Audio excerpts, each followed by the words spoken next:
সাহিত্যকর্ম। আপনি যেদিক দিয়ে দেখেন না কেন এটি অসাধারণ। এই বিষয়ে আপনি অনেক ধরনের দৃষ্টিভঙ্গি নিয়ে পড়াশোনা করতে পারেন।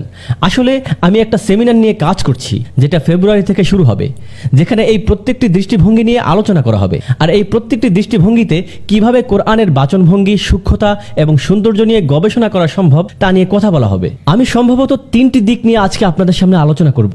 এখন পর্যন্ত 20টির কাছাকাছি দৃষ্টিভঙ্গি লিপিবদ্ধ করেছি, যার মাঝে অন্তত 3টি দিক নিয়ে কথা বলার চেষ্টা করব ইনশাআল্লাহ। এর মাঝে প্রথম বিষয়টি হলো শব্দ চয়নের যথার্থতা। আমরা যখন কথা বলি আমরা তখন প্রতিটি শব্দ চয়ন নিয়ে খুব একটা মাথা ঘামাই না। কথা বলার সময় আমাদের চিন্তা ভাবনার শব্দের ব্যাপারটি থাকে না, বরং থাকে শুধু মূল ভাবটা। কিন্তু আমরা যখন বসে কোনো কিছু লিখতে যাই তখন কি হয়, কিছু একটা লিখি, তারপর মনে মনে ভাবি না এভাবে না, ব্যাপারটা অন্যভাবে লিখলে ভালো হয়। এরপর আমরা 2-1টা শব্দ পরিবর্তন করি বা বাক্যটিকে উল্টে লিখি। ঠিক এর মানে লেখনীতে কথা বলার চেয়ে অনেক বেশি সাবধান থাকি আমরা। কথোপকথন হলো স্বতঃস্ফূর্ত এবং তাৎক্ষণিক একটি বিষয়, এখানে পরিবর্তনের কোনো সুযোগ নেই, এটি বের হলেই সুযোগ শেষ। কিন্তু লেখনী সবসময় খুব সুন্দর হয়, কারণ এখানে চিন্তা ভাবনার এবং পরিবর্তনের সুযোগ থাকে, পাশাপাশি এটা সম্পাদনার সুযোগ থাকে। এখন আমরা আগেই বলেছি যে অবিশ্বাসীরা বলে কোরআন হলো মুহাম্মদের মুখের কথা, আর মুমিনরা জানে যে এটা আল্লাহর কথা। মানুষের কথায় প্রতিটা শব্দ হিসাব করে কিংবা চিন্তা করে বলা হয় না, প্রতিটা শব্দ হিসাব করে কিংবা চিন্তা করে বলা হয় না। কিন্তু আল্লাহর কথা হচ্ছে নিখুঁত, কারণ এটা এমন একটা মাধ্যম থেকে এসেছে যা কিনা একেবারেই সঠিক। এবং এই ব্যাপারটা কোরআনের হাজার হাজার জায়গায় উদাহরণ হিসাবে পাওয়া যায়। আল কোরআনের শব্দ চয়নের সূক্ষ্মতা এটা একটা বিশাল গবেষণার বিষয়। আমি কিছু ছোট ছোট উদাহরণ দিব আপনাদের সামনে। শুআয়ব আলাইহিস সালাম, আপনারা জানেন তিনি একজন নবী, ঠিক আছে। এখন নবী আলাইহিস সালাম হিসেবে তার নাম কোরআনে বহুবার এসেছে। আল্লাহ আজ্জা ওয়া জাল্লা আমাদেরকে বলেছেন ওয়া ইলা মাদিয়ানা আখাহুম শুআইবা, মাদিয়ানের নিকট আমি প্রেরণ করেছিলাম তাদের ভাই শুআয়বকে। এখন আমি আপনাদেরকে বলতে যাচ্ছি তা হলো কোন জাতির কাছে শুআয়ব আলাইহিস সালামকে প্রেরণ করা হয়েছিল? মাদিয়ান, ঠিক। এখন মাদিয়ান একই সাথে 2টি জিনিসকে বোঝায়, ঠিক আছে। মাদিয়ান 2টি অর্থ বহন করে। মাদিয়ান একই সাথে একটা জায়গার নাম, আবার একই সাথে একটি জাতির নাম। ওই জাতিটিকে মাদিয়ান বলা হয়, আবার তাদের জায়গাকেও মাদিয়ান বলা হয়। সূরাতুশ শুআরার 26তম সূরা। আল্লাহ তাআলা আমাদের বিভিন্ন নবী রাসূলদের ঘটনা বর্ণনা করেছেন। তিনি বলেন ইয ক্বালা আখুহুম লূতুন, ইয ক্বালা আখুহুম সালিহুন, ইয ক্বালা আখুহুম হুদুন, ইয ক্বালা আখুহুম নূহুন। যখন তাদের ভাই নূহ তাদেরকে বলল, তার জাতিকে বলল। পরবর্তী ঘটনা আরেক নবীর দিকে যায়। যখন তাদের ভাই সালেহ তাদেরকে বলল, তার জাতিকে বলল। তারপর আসে হুদ, যখন তাদের ভাই হুদ তাদেরকে বলল। তারপর তাদের ভাই সালেহ, নূহ, হুদ আলাইহিস সালাম এবং লূত, 4 জনের বেলা বলা হলো তাদের ভাই। পঞ্চম স্থানে শুআয়ব। আল্লাহ বলেন যখন শুআয়ব তাদেরকে বলল, এখানে তিনি শুধু বললেন ইয ক্বালা লাহুম শুআয়বুন, যখন শুআয়ব তাদেরকে বলল। একই সূরায় আগের সব নবীদের সাথে কি বলা হয়েছিল? তাদের ভাই নূহ, তাদের ভাই সালেহ, তাদের ভাই লূত, তাদের ভাই হুদ। কিন্তু যখন শুআয়ব আলাইহিস সালামের কথা বলা হলো শুধু শুআয়ব, এখানে ভাই নাই। আরো মজার ব্যাপার হলো কোরআনের অন্যান্য জায়গায় আল্লাহ বলেন ওয়া ইলা মাদিয়ানা, আগে যেভাবে বলা হয়েছে ওয়া ইলা মাদিয়ানা আখাহুম শুআইবা, মাদিয়ানের কাছে বিশেষভাবে আমি তাদের ভাই শুআয়ব আলাইহিস সালামকে প্রেরণ করেছিলাম। যে সূরায় সবাইকে নিজ জাতির ভাই হিসেবে বলা হচ্ছে, তখন স্বাভাবিকভাবে শুআয়ব আলাইহিস সালামের ব্যাপারে আমরা কি দেখব বলে আশা করা উচিত? তাদের ভাই। কিন্তু ভাই শব্দটি এখানে বাদ দেয়া হলো, শুধু তার বেলাতেই বাদ দেয়া হলো, আর বাকি সবার বেলা থাকলো। আরো মজার ব্যাপার হলো এর একটু আগেই মনে আছে যে জাতির কাছে তাকে পাঠানো হয়েছিল তার নাম ছিল মাদিয়ান। তাদের আরেকটা নাম ছিল আসহাবুল আইকা। এটা একটু বড় নাম। আসহাবুল আইকা মানে হলো আল আইকার জাতি। আইকা হলো একটি বিশাল গাছ যেটা তারা পূজা করত। সেই গাছটার নাম হলো আইকা, তাই তাদেরকে এই ধর্মীয় নামে ডাকা হতো। তাদের ধর্মীয় পরিচয় হলো আল আইকার জাতি। ঘটনা হলো তিনি মাদিয়ানেই জন্মগ্রহণ করেছিলেন, যেটা মাদিয়ান শহরের ভিতরেই অবস্থিত এবং মাদিয়ান জাতির তত্ত্বাবধানেই ছিল। ঠিক আরবদের একটা অংশ, তার মানে জাতিগত এবং স্থানগত দুদিক থেকেই তিনি তাদের ভাই। তাই আল্লাহ তাআলা বলেন, আমি তাদের কাছে পাঠিয়েছিলাম তাদের ভাই শুআয়বকে। কিন্তু যখন আল্লাহ তাআলা তাদেরকে মাদিয়ানের জাতি না বলে আল আইকার সেই গাছের পরিচয় বর্ণনা করছেন, তার মানে আল্লাহ তাআলা তখন তাদের ধর্মের ব্যাপারে কথা বলছেন। আর যখন তাদের ধর্মের ব্যাপার আসছে, তখন কি তিনি তাদের ভাই? না। এজন্য যখন আল্লাহ তাদেরকে তাদের ধর্ম নিয়ে বর্ণনা করছেন, আল্লাহ বলেন, যখন শুআয়বকে তাদের কাছে পাঠানো হয়েছিল, এক নির্দিষ্ট প্রসঙ্গে ভাই শব্দটি বর্জন করে এখানে কি বোঝানো হয়েছে? বোঝানো হয়েছে যে যখন কারো দ্বীনের পার্থক্য থাকে, তখন তাদের মাঝে ভ্রাতৃত্ববোধ থাকতে পারে না, এটি চলে যায়। খুবই গভীর এবং নিখুঁত শব্দচয়ন, যে কারণে সূরাতে একের পর এক একের পর এক একের পর এক বলা হয়নি। এটা তো আখাহুম আখুহুম আখুহুম আখুহুম বলার পর হঠাৎ করে এক জায়গায় আখাহুম বলা হয়নি। নিখুঁত শুদ্ধতা। এটা ছিল প্রথম উদাহরণ। দ্বিতীয় উদাহরণটি, আপনারা স্ক্রিনে দেখানো দুটি নামই জানেন, ইয়াসরিব এবং মদিনা। দুটোই কি একই শহরের নাম? অবশ্যই। কোরআন মদিনা শহরের কথা বলার সময় মদিনা শব্দটি বহুবার ব্যবহার করেছেন। স্ক্রিনে আপনাদের জন্য অন্তত সেরকম 3টি আয়াত দেখানো হয়েছে, কিন্তু কোরআন মাত্র একবার ইয়াসরিব শব্দটি ব্যবহার করেছে, শুধুমাত্র সূরা আহজাবে। বাস, কোরআনের অন্য কোথাও ইয়াসরিব শব্দটি ব্যবহার করা হয়নি। দুটোই কিন্তু মদিনাዊ নাম। আপনি আপনার পয়েন্ট অফ ভিউ থেকে বলতে পারেন যে হেই, দুইটা তো একই জিনিস, তাহলে কেন আমি মদিনার বদলে ইয়াসরিব লিখতে পারি না? অথবা কেন মদিনা না বলে ইয়াসরিব বলি না? তোমরা বারবার বলো কোরআনের শব্দচয়ন পুরোপুরি পারফেক্ট। তোমরা তো জানোই ইয়াসরিব আর মদিনা একই জিনিস, তাহলে কেন ইয়াসরিবের বদলে মদিনা কিংবা মদিনার বদলে ইয়াসরিব ব্যবহার করা যাবে না? এই সামান্য পরিবর্তন কি আসে যায়? এই প্রশ্নের উত্তর দিতে গেলে আমাদেরকে ইতিহাসের দিকে তাকাতে হবে। রাসূল সাল্লাল্লাহু আলাইহি ওয়াসাল্লাম মদিনা আসার আগে মদিনার নাম কি ছিল? ইয়াসরিব। রাসূল সাল্লাল্লাহু আলাইহি ওয়াসাল্লাম আসার পর তাকে যখন সবাই এক বাক্যে নেতা বলে ঘোষণা দিল, তখন শহরটার নাম হলো মদিনাতুন নবী বা নবীর শহর। কার শহর? রাসূলের। সংক্ষেপে শহর। তাহলে মদিনা শব্দটি কিসের সংক্ষিপ্ত রূপ? রাসূলের শহর। কারণ মদিনার শাব্দিক অর্থ শহর। অতএব মদিনার আসল নাম হচ্ছে মদিনা, এটা হচ্ছে ডাকনাম। আসল নাম হচ্ছে ইয়াসরিব। অথবা আপনারা এভাবেই ভাবতে পারেন যে রাসূল সাল্লাল্লাহু আলাইহি ওয়াসাল্লাম আসার আগে শহরটির নাম ছিল ইয়াসরিব, আর উনি আসার পর এখন তার নাম মদিনা। মজার ব্যাপার হলো সূরাতুল আহজাব সূরা নম্বর 33 ব্যবহার করেছে মদিনা এবং ইয়াসরিব একই সূরাতে। সবচাইতে মজার বিষয় হলো সূরাতুল আহজাব হচ্ছে একটি মাদানী সূরা। মাদানী সূরার ব্যাপারে আমরা কি জানি? রাসূল সাল্লাল্লাহু আলাইহি ওয়াসাল্লাম সে সময় কোথায় ছিলেন? মদিনাতে। তাহলে তখন শহরটাকে কি বলা হতো? মদিনা। কিন্তু এখানে আমরা ইয়াসরিব শব্দটি দেখতে পাচ্ছি। ধাঁধাটা ধরতে পারছেন না তো? ব্যাপারটা হলো মদিনা শব্দটি মাদিনাতুন নবী বা নবীর শহর এর সংক্ষিপ্ত রূপ। যখন মদিনাকে শত্রুরা চারপাশ থেকে ঘিরে ফেলল, তখন কিছু ইহুদি গোত্র একত্র হলো। তারা এসে উহুদ যুদ্ধের পরাজয়ের পর কুরাইশদের বুঝালো মদিনার দিকে দল বেঁধে আবার আসতে। তারা ছোট ছোট গোত্রগুলোর সাথে জোট বেঁধে বিশাল এক সেনাবাহিনী তৈরি করে মদিনাকে চারদিক থেকে ঘিরে ফেলল। মদিনার শহরটি এক সপ্তাহ ধরে অবরুদ্ধ ছিল। অবস্থা আরও খারাপের দিকে গেল ভিতরে থাকা কিছু মানুষের জন্য। ভিতরে থাকা মানুষগুলো ছিল মুসলিম, তারা ছিল মুসলিম, কিন্তু কিছু লোক ছিল যারা নামেই মাত্র মুসলমান ছিল, প্রকৃতপক্ষে তাদের মধ্যে কোনো ঈমান ছিল না। তাদেরকে কি বলা হয়? মুনাফিক বা ভণ্ড। এখন রাসূল সাল্লাল্লাহু আলাইহি ওয়াসাল্লাম আসার পূর্বে কিছু মুনাফিক যারা কিনা এই গোত্রের নেতা ছিল, তারা কোন শহরের নেতা ছিল?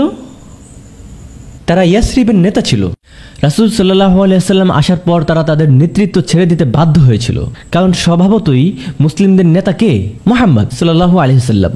এখন যখন মদিনাকে কাফেররা চারদিক থেকে ঘিরে ফেলেছে, তখন তারা এটা সুযোগ নিয়ে বলল, দেখো সবাই, মুহাম্মদের নেতৃত্ব আমাদের কোথায় নিয়ে এসেছে। এখন তারা বলল, ওয়াকাল ইয়া আহলা ইয়াসরিব লা মুকামা লাকুম। তার মানে হলো, হে ইয়াসরিবের লোকজন, তোমাদের যাওয়ার আর কোনো জায়গা বাকি নেই। ফারজিউ, চলো আমরা ফিরে যাই। কিসে ফিরে যাই? শহরটাকে আবার ইয়াসরিব করে ফেলি।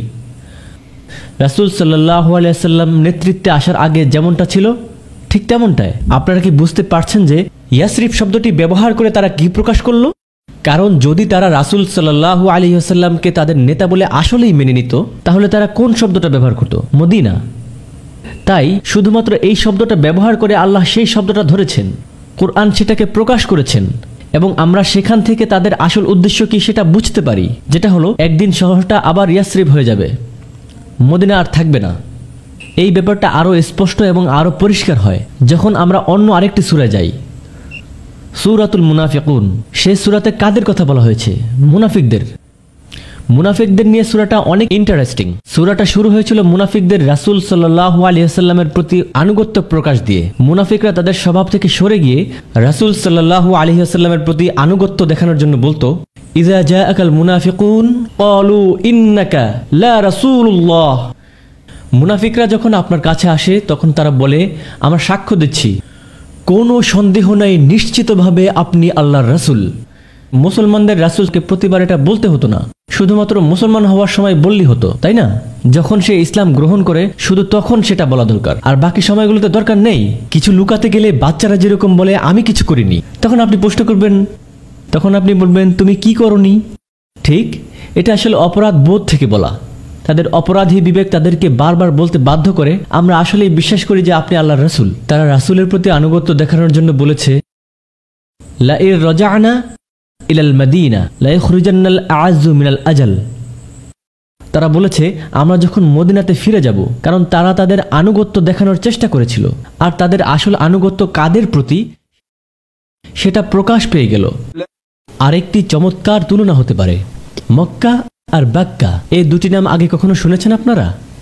দুটি নামই একবার করে এসেছে কোরআনে। কোরআনে আল্লাহ আজ্জা ওয়াজাল্লা মক্কা শব্দটি ব্যবহার করেছেন সূরা মুহাম্মাদে, আবার সূরা আল ইমরানে ব্যবহার করেছেন বাক্কা শব্দটি।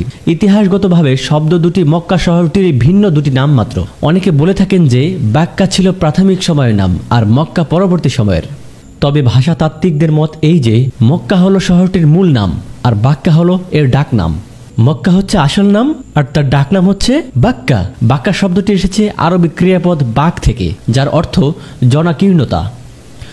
প্রচুর লোকের সমাগমে ভিড় সৃষ্টি হওয়া আধুনিক আরবিতে যাকে বলা হয়ে থাকে আল ইজতিহাম। এখন দেখা যাক সূরা আল ইমরানে বাক্কা শব্দটি ব্যবহার হয়েছে, যেখানে শব্দের শুরুতে উপস্থিত বা ধাতুটির উৎপত্তি ভিড় শব্দ থেকে।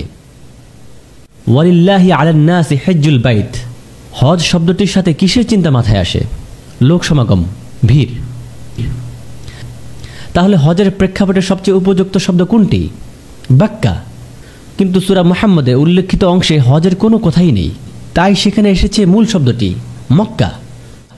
সুবহানাল্লাহ, আমাদের জন্য মক্কা বাক্কা তো একই শব্দ। একটার জায়গায় আরেকটা তো ব্যবহার করাই যায়। এর পুঙ্খানুপুঙ্খতার মানদণ্ডে যে মাত্রা যোগ করেছে তা কোরআনের অপ্রতিদ্বন্দ্বিতার আরেকটি প্রমাণ ছাড়া আর কিছুই নয়। মানুষ যখন কথা বলে তখন এরকম পরিপূর্ণ সূক্ষ্মতা বজায় রাখতে পারে না, এভাবে সে চিন্তাই করতে পারে না। তো কোরআন থেকে আমরা আরেকটি জিনিস শিখতে পারলাম।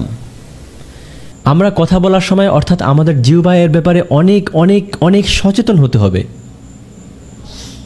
আরেকটি চমৎকার উদাহরণ দেয়া যেতে পারে সূরা আল আহজাব থেকে, হয়তো আগে শুনে থাকতে পারেন। মা জাআলাল্লাহু লিরাজুলিন মিন কলবাইনি ফি জাওফিহি। চতুর্থ আয়াতে আল্লাহ বলেন, আল্লাহ কোনো লোকের ভিতরে দুটি হৃদয় স্থাপন করেননি। ভালোভাবে শুনুন। ওয়ামা জাআলা আজওয়াজুকুম। আপনারা জানেন আজওয়াজ মানে কি? স্ত্রী। আয়াতের শুরুতে আল্লাহ তাআলা যেহেতু পুরুষদের সাথে কথা বলছিলেন, সো আজওয়াজ মানে ওয়াইফ, কারণ আল্লাহ তাআলা আয়াতের শুরুতে পুরুষদের বিষয়ে কথা বলছিলেন, অতএব আজওয়াজ মানে স্ত্রী। ওমা জাআলা আজওয়াজুকুম আল্লাই তুযাহিরুনা মিনহুন্না উম্মাহাতিকুম। জানেন উম্মাহাতের মানে কি? মা, অর্থাৎ নারী। এখন আয়াতের পরবর্তী অংশে কথা বলা হচ্ছে নারীদের নিয়ে, কিন্তু আয়াতের শুরুতে আল্লাহ বলেছেন আল্লাহ কোনো লোকের ভিতরে দুটি হৃদয় স্থাপন করেননি। মা জাআলাল্লাহু লিরাজুলিন। এখন আয়াতটিতে যেহেতু পুরুষ ও নারী উভয়েরই উল্লেখ আছে, আয়াতটির অর্থ আসলে আল্লাহ কোনো মানুষের ভিতরে হৃদয় স্থাপন করেননি, কেননা মানুষ বললে পুরুষ ও নারী একসঙ্গে উভয়কেই বোঝানো হয়ে যায়। আর আপনি যদি শুধু পুরুষ বলেন তবে একজনকেই বোঝায়, পুরুষ। এমনটা এই জন্য যে শব্দগত ও সংখ্যাগত দুই দিক দিয়েই কোরআন যথাযথ সূক্ষ্মতা ও নির্ভুলতা অবলম্বন করে। এখানে আল্লাহ যখন বলেছেন যে তিনি কোনো লোকের ভিতর দুটি হৃদয় স্থাপন করেননি, সেখানে অবশ্যই তিনি তা শুধু শাব্দিক অর্থে বোঝাচ্ছেন না। এখানে যা বোঝানো হচ্ছে তার মূল ইঙ্গিতটা এই যে পরস্পর বিপরীতমুখী দুটি নিয়া একই সঙ্গে সহ অবস্থান করতে পারে না। যেমন ঈমান ও কুফর, সততা ও শঠতা একই সাথে সহ অবস্থান করতে পারে না, কেননা এদের উপস্থিতিতে অপরটির উপস্থিতি কোনোভাবেই সম্ভব নয়। তাই সংখ্যাগত দিক দিয়ে কোনো লোকের ভিতরেই আল্লাহ দুটি হৃদয় স্থাপন করেননি। শাব্দিক অর্থেও কি এটা সম্পূর্ণ সঠিক? কেননা মায়েরা গর্ভ ধারণ করেন, তখন তাদের ভিতরে কয়টি হৃদয় স্থাপিত থাকে? সুবহানাল্লাহ। শাব্দিক দিক দিয়ে হয়তো আপনি বলতে পারেন, হেই হেই, তাহলে নারীদের ক্ষেত্রে? তাহলে আয়াতের এই অংশ তো ভুল। কিন্তু লক্ষ্য করুন, শাব্দিক দিক দিয়েও এমনটা ভাবার কোনো অবকাশ রাখা হয়নি মানুষ শব্দটি ব্যবহারের মধ্য দিয়ে। কেননা বলাই তো হয়েছে, মা জাআলাল্লাহু লিরাজুলিন মিন কলবাইনি ফি যাওজিহি। সুবহানাল্লাহ। আরেকটা উদাহরণ, আমি ইচ্ছে করি অ্যারাবিকটা স্ক্রিনে দেইনি।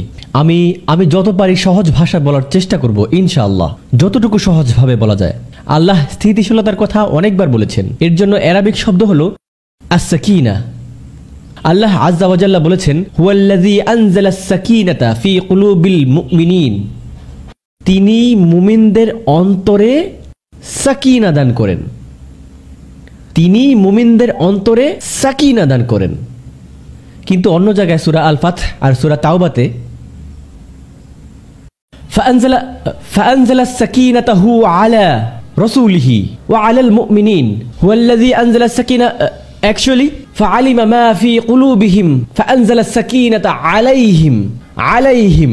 তিনি বলেছেন তিনি সাকিনা নাজিল করেছেন তাদের উপর। আরেক জায়গায় একই সূরায় আল্লাহ বলেছেন তিনি সাকিনা দেন অন্তরে, আর অন্য জায়গায় বলেছেন সাকিনা দেন তাদের উপর। এখন সাকিনা অন্তরের ভিতর আর সাকিনা তাদের উপর, দুটি প্রায় একই কথা, কিন্তু মোটেও কাছাকাছি না। যদি এরকম মনে করি আমরা, কোরআনের শব্দের ব্যবহারের স্পষ্টতাকে দুর্বল করা হবে। আপনারা দেখেন, কোরআনে আল্লাহ অন্তরের মূলত দুটি নেতিবাচক মনোভাবের কথা বলেছেন। অনেকগুলো মনোভাবের মধ্যে দুটি মনোভাব অন্যতম। লা খাউফুন আলাইহিম ওয়ালা হুম ইয়াহজানুন, অন্তরের ভয়, অন্তরের তীব্র শোক। এই দুটি আবেগ পাবেন আপনি আপনার অন্তরে। তারা দুটি জিনিসের কারণে প্রতিহত করে, হয় তারা ভয়ে করে, না হয় গভীর শোকে। এই দুটি হচ্ছে প্রধান নেতিবাচক মনোভাব। রাগ গভীর শোক থেকে আসতে পারে এবং আরও খারাপের দিকে যেতে পারে, আর ভয় আরও বিভিন্ন রোগের জন্ম দেয়, যেমন ভণ্ডামি বা মুনাফিকি।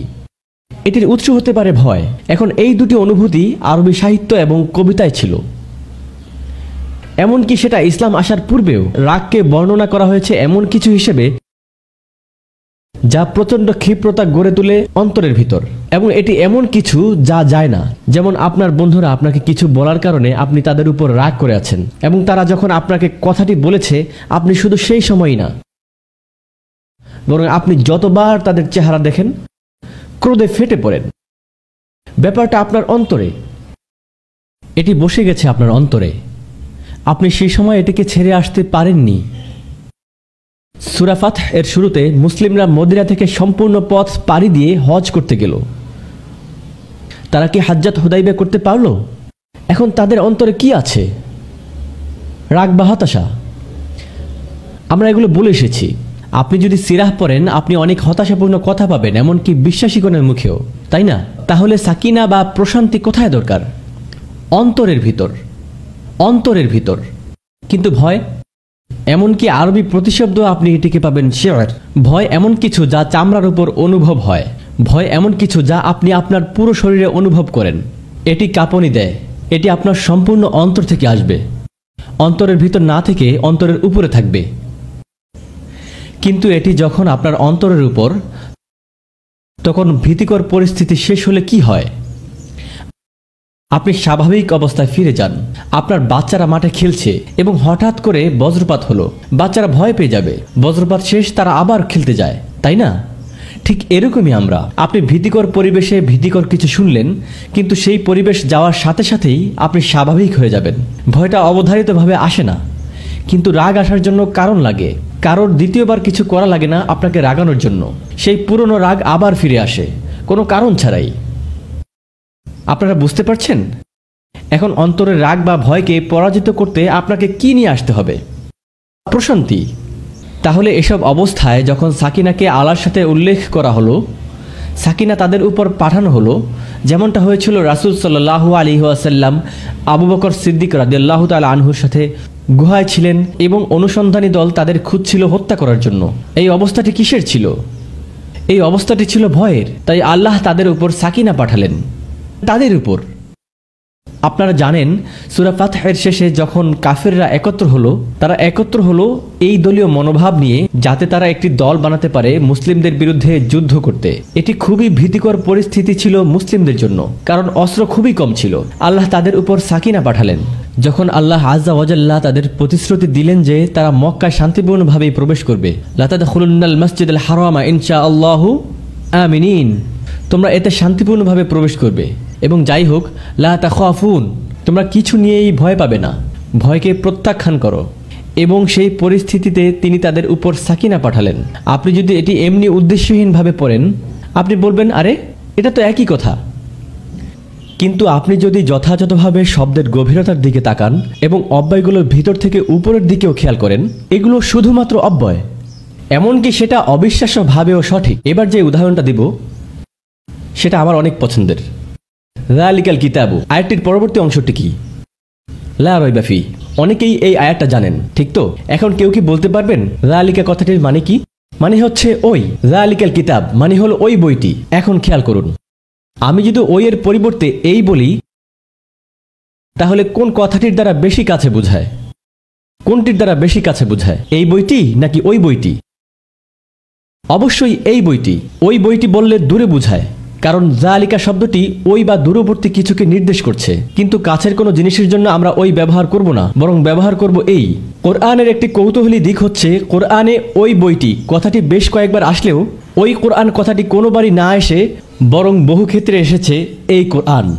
সুতরাং আল্লাহ যখনই বই শব্দটি উল্লেখ করছেন, অবশ্যই তিনি কোরআনের কথা বলছেন, ঠিক? কিন্তু তিনি দূরবর্তী কিছুকে নির্দেশ করছেন। আর তিনি যখন কোরআন শব্দটি উল্লেখ করছেন, তখন তিনি কি করছেন? কাছের কিছুকে নির্দেশ করছেন। আমরা তৃতীয় তুলনাটি নিয়ে শেষে কথা বলবো। ওই বইটি বনাম এই কোরআন।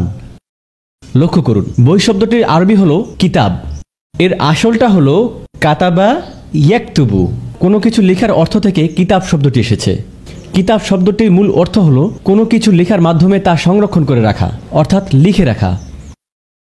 বলুন তো, কোরআন কোথায় লিখে রাখা হয়েছে? যখন কোরআন নাজিল হচ্ছিল সাথে সাথেই কি তা লিখে রাখা হচ্ছিল? হ্যাঁ, মোটেই না। কোরআন নাজিলের সময় সম্পূর্ণ লিখিত অবস্থা এটা কার কাছে সংরক্ষণ করা ছিল? আল্লাহর কাছে। তাহলে আসল বইটির উপস্থিতি কোথায়? কাছে নাকি দূরে? দূরে। তাহলে দেখা যাচ্ছে যে বই শব্দটির সাথে ওই কথাটি সবচেয়ে নির্ভুলভাবে যাচ্ছে, কারণ বইয়ের মূল আরবি শব্দের সাথে সম্পর্কযুক্ত হচ্ছে লিখে রাখার ব্যাপারটি। কোরআন শব্দটি এসেছে করাআ ইয়াকরাউ থেকে। কোরআনের শাব্দিক উৎপত্তিগত উৎস কারাআ বা ইয়াকরাউ, যার অর্থ পড়া বা আবৃত্তি করা। কোরআন কোথায় পড়া হয়? এখানে। তাহলে কোন কথাটি বেশি যুক্তিযুক্ত? এখানে। সুবহানাল্লাহ। এখন দেখুন, এক জায়গায় আল্লাহ বলেছেন হাযা কিতাবুন, এটি হলো সেই কিতাব। এখন আপনি বলতে পারেন আহা, তাহলে এতক্ষণ যে ব্যাখ্যা দাঁড় করালাম তা তো ভুল, কারণ কোন শব্দটি এসেছে? এই শব্দটি। কিন্তু এরপর আল্লাহ কি বলেছেন? হাযা কিতাবুন আনজালনাহু, আমরা একে অবতীর্ণ করলাম। এই সেই বই যা আমরা অবতীর্ণ করলাম। যদিও তিনি এই শব্দটি ব্যবহার করেছেন, কিন্তু সাথে সাথে তিনি কি যুক্ত করেছেন? এটা এখান থেকে আসেনি, এসেছে ওখান থেকে। কারণ যখন আপনি এই কথাটি ব্যবহার করছেন, তখন এর মানে কি দাঁড়ায়? কি অর্থ তৈরি হয় এর থেকে? এর মানে এর উৎপত্তি এখানে, এখানে কোথাও। এখন আপনি হয়তো এর অর্থ এভাবে সম্প্রসারণ করতে পারেন, এখানে বলা হচ্ছে এই বই, তার মানে বইটি আছে এখানে কোথাও। এমনকি এখানেও অন্যথায় ভাববার সেই সামান্য সম্ভাবনাটুকু আল্লাহ আযজা ওয়া জাল্লা নস্যাৎ করে দিচ্ছেন এই সেই বই কথাটি ব্যবহারের মধ্য দিয়ে। সুবহানাল্লাহ। আরেকটি গুরুত্বপূর্ণ উদাহরণ ইনশাআল্লাহু তাআলা, দুটি আয়াত সূরা বাকারা এবং সূরা ইব্রাহিমের। এটি ইব্রাহিম আলাইহিস সালামের আল্লাহর কাছে করা দোয়া।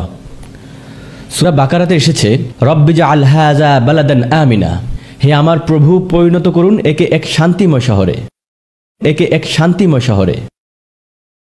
রব্বি জাআল হাযাল বালাদা আমিনা, হে আমার প্রভু শান্তিময় করুন এই শহরকে। বাংলায় অনুবাদ করলে দুটি আয়াতের অর্থ প্রায় একই দাঁড়ায়। পরিণত করুন একে এক শান্তিময় শহরে বনাম কি? শান্তিময় করুন এই শহরকে। আপনি হয়তো মনে করতে পারেন দুটি মূলত একই দোয়া, এমনকি আরবিতেও পার্থক্য শুধু একটি আলিফ লামের ব্যবহারে। হাজা বালাদান আমিনা আর হাজাল বালাদা আমিনা, খুবই সামান্য পার্থক্য। মক্কা শহর হওয়ার আগে, কারণ এখানে শহরটির নাম কি? মক্কা, তাই তো? আপনারা সবাই জানেন মক্কা শহরটি হওয়ার আগে ইব্রাহিম আলাইহিসসালাম দোয়া করেছিলেন যে একে একটি শহরে পরিণত করুন এবং এটিকে একটি শান্তিময় শহরে পরিণত করুন। অর্থাৎ প্রথম দোয়াটি ছিল রব্বি জাআল হাযা বালাদান আমিনান। কখন? যখন পর্যন্ত এটিকে তিনি একটি শহরে পরিণত অবস্থায় দেখেননি, তখন তার দোয়াটি ছিল এটিকে একটি শহরে পরিণত করুন যা হবে শান্তিময়। এরপর যখন ইব্রাহিম আলাইহিসসালাম ফিরে আসলেন এই শহরে, তখন কিন্তু ইতিমধ্যেই এটা একটা শহরে পরিণত হয়ে গেছে। আর কি বলে দোয়া করলেন তখন? এই শহরকে শান্তিময় করুন, কেননা ইতিমধ্যেও এটি একটি শহরে পরিণত হয়ে গেছে। সুবহানাল্লাহ, এটা শব্দের খুবই খুবই সূক্ষ্ম ব্যবহার। এখন আমি আপনাদের সাথে এই দোয়ার অন্যান্য দিকগুলো নিয়ে আলোচনা করতে চাই। এই দোয়ার অন্যান্য দিকগুলো কি? রব্বি জাআল হাযা বালাদান আমিনা, হে আমার প্রভু পরিণত করুন একে এক শান্তিময় শহরে। একটি শহরকে শান্তিময় করতে কি কি প্রয়োজন? শুধু শান্তিই কি একটি শহরকে শান্তিময় করতে যথেষ্ট? না, নিরাপত্তার কোনো ঘাটতি না থাকলেও আপনি যদি অর্থ উপার্জন করতে না পারেন, তাহলে সেই শহর টিকে থাকবে না, কারণ মানুষ সেখানে টিকে থাকতে পারছে না। তাই ইব্রাহিম আলাইহিসসালামের প্রথম দোয়াটি ছিল আল্লাহ যেন এই জনপদকে একটি সুস্থ ও সমৃদ্ধ শহরের গোড়াপত্তন করেন। তাই তিনি বললেন রব্বি জাআল হাযা বালাদান আমিনা ওয়ারযুক আহলাহু মিনাস সামারাত, এই জনপদের লোকদেরকে সর্বপ্রথম ফলমূল সরবরাহ করুন যেন তাদের জন্য উত্তম দেখভাল নিশ্চিত হয়। অর্থাৎ তিনি শহরের শান্তি ও সমৃদ্ধি দুটির জন্য দোয়া করেছেন। আপনার শান্তি ও সমৃদ্ধি কথার অর্থ তো বুঝেন নিশ্চয়ই। রাষ্ট্রনীতির একটি মৌলিক স্বীকার্য হলো সমাজে শান্তি থাকলেও যদি সমৃদ্ধি না থাকে তবে তা অকার্যকর সমাজে পরিণত হয়। আর একইভাবে সমাজে সমৃদ্ধি থাকলেও যদি শান্তি না থাকে তাহলে সমাজ অকার্যকর হয়ে পড়ে। তাহলে সমাজ ব্যবস্থা চলমান রাখতে কি প্রয়োজন? আর তাই কোরআনের শেষের দিকে সূরা কুরাইশে পাওয়া যায় লিইলাফি কুরাইশ, তাই না? এই সূরা শহরের সমৃদ্ধি নিয়ে কথা বলা হয়েছে। আবার সূরা ফিলে এসেছে আলাম তারা কাইফা ফাআলা রাব্বুকা বিআসহাবিল ফিল। সূরা ফিলে কিসের আলোচনা করা হয়েছে? শহরের নিরাপত্তা নিয়ে। সূরা দুটি একে অপরের সম্পূরক হিসেবে কাজ করছে। এক সূরায় জনপদের সমৃদ্ধি নিয়ে কথা বলা হচ্ছে আর অপর সূরায় বলা হচ্ছে এর শান্তি ও নিরাপত্তা নিয়ে, কারণ দুটোই জরুরি। তাই প্রথমে ইব্রাহিম আলাইহিসসালাম যখন দোয়া করলেন তখন তিনি দুইটি জিনিসের জন্যই দোয়া করলেন। আমি দোয়াটির আর গভীরে যাব না। এখন পরবর্তী দোয়ার আয়াতটি লক্ষ্য করলে কি দেখা যায়? সেই জনপদ কি ইতিমধ্যেই একটি শহরে পরিণত হয়েছে? হ্যাঁ, হয়েছে। সেই জনপদকে একটি সমৃদ্ধ শহরে পরিণত করা হয়ে গেছে। তাই তিনি এবার অন্য কিছু চাইলেন। ওয়াজনুবনি ওয়া বানিয়া আন না'বুদাল আসনা, নিরাপদ রাখুন আমাকে এবং আমার সন্তানদিগকে, আর পবিত্র রাখুন আমাদের শিরকের মতো ভয়াবহ অপরাধ থেকে। কেননা শহরটি যেহেতু ইতিমধ্যেই সমৃদ্ধ ও শান্তিময় হিসেবে প্রতিষ্ঠিত হয়ে গেছে, তাহলে এখন কিসের ভয় থেকে যায়? অবক্ষয়ের। জীবনে যখন প্রাচুর্য আসে তখন মানুষ কি করে? ফুর্তি আমেজ করে। আর শয়তানের পক্ষ থেকে এর সবচেয়ে নিকৃষ্ট রূপ কি হতে পারে? শিরক। শিরক। ইব্রাহিম আলাইহিসসালাম তা অনুধাবন করতে পারলেন। তিনি যখন শহরে ফিরে আসলেন তখন তিনি দোয়া করলেন আপনি এই শহরকে মূর্তি পূজার ভূমিতে পরিণত করবেন না, আর পবিত্র রাখুন আমাদেরকে শিরকের মতো ভয়াবহ অপরাধ থেকে। সুবহানাল্লাহ। পরের ঘটনা। আরবি শব্দ ইমরাআ। ইমরাআ আলাদাভাবে বা এককভাবে ব্যবহার করা হলে এর মানে হলো মহিলা, কিন্তু মুজাফ হলে, যারা জানেন মুজাফ কি, যারা জানেন না আপনাদের লজ্জা হওয়া উচিত। না না, মজা করছিলাম। আরবি শিখে ফেলেন ইনশাল্লাহ, খুবই সোজা। হ্যাঁ, ধন্যবাদ। তাহলে কেউ কেউ আমার ক্লাস মনোযোগ সহকারে শুনছে। যখন মুজাফ হিসেবে ব্যবহৃত হয় এর মানে দাঁড়ায় স্ত্রী। স্ত্রী ইমরাআ। আরেকটি শব্দ যেটিকে কোরআনে স্ত্রী হিসেবে ব্যবহার করা হয়েছে তা হলো জাউজ। দুইটি শব্দই ব্যবহার হয়েছে। এখন আমরা দেখি ইমরাআতু নূহুন, নূহ আলাইহিস সালামের স্ত্রী। ইমরাআতু লূতুন, লূত আলাইহিস সালামের স্ত্রী। ওয়ামরাআতুহু হাম্মালাতাল হাতাব, কার স্ত্রী এটা? আবু লাহাব। আপনারা জানেন ঠিক। তাব্বাত ইয়াদা আবি লাহাবিন ওয়া তাব, এই সূরায় আমরা পাই ওয়ামরাআতুহু, তার স্ত্রী। তাহলে এখন পর্যন্ত দেখা গেল নূহ আলাইহিস সালামের স্ত্রী, তিনি ভালো ছিলেন না, তিনি খারাপ ধরনের মহিলা ছিলেন।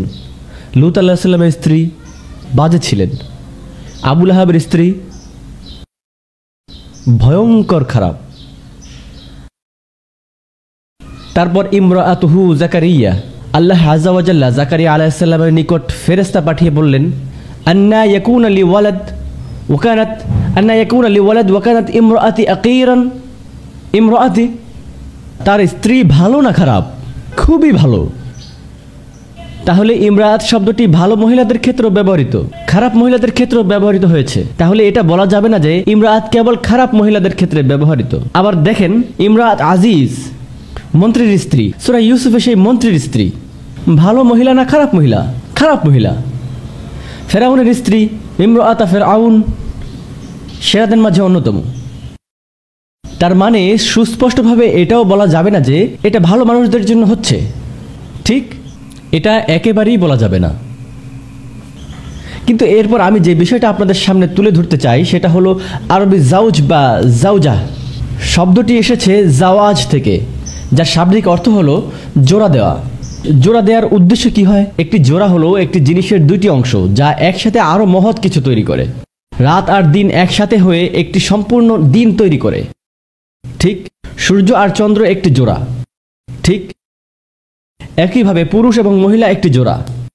একটি জোড়া, একজন পুরুষ আর একজন মহিলার এই জোড়ার উদ্দেশ্য কি কি হতে পারে? মূলত দুটি উদ্দেশ্য থাকে। প্রথমটি হলো বৃদ্ধি, সমাজের উন্নতি সাধন।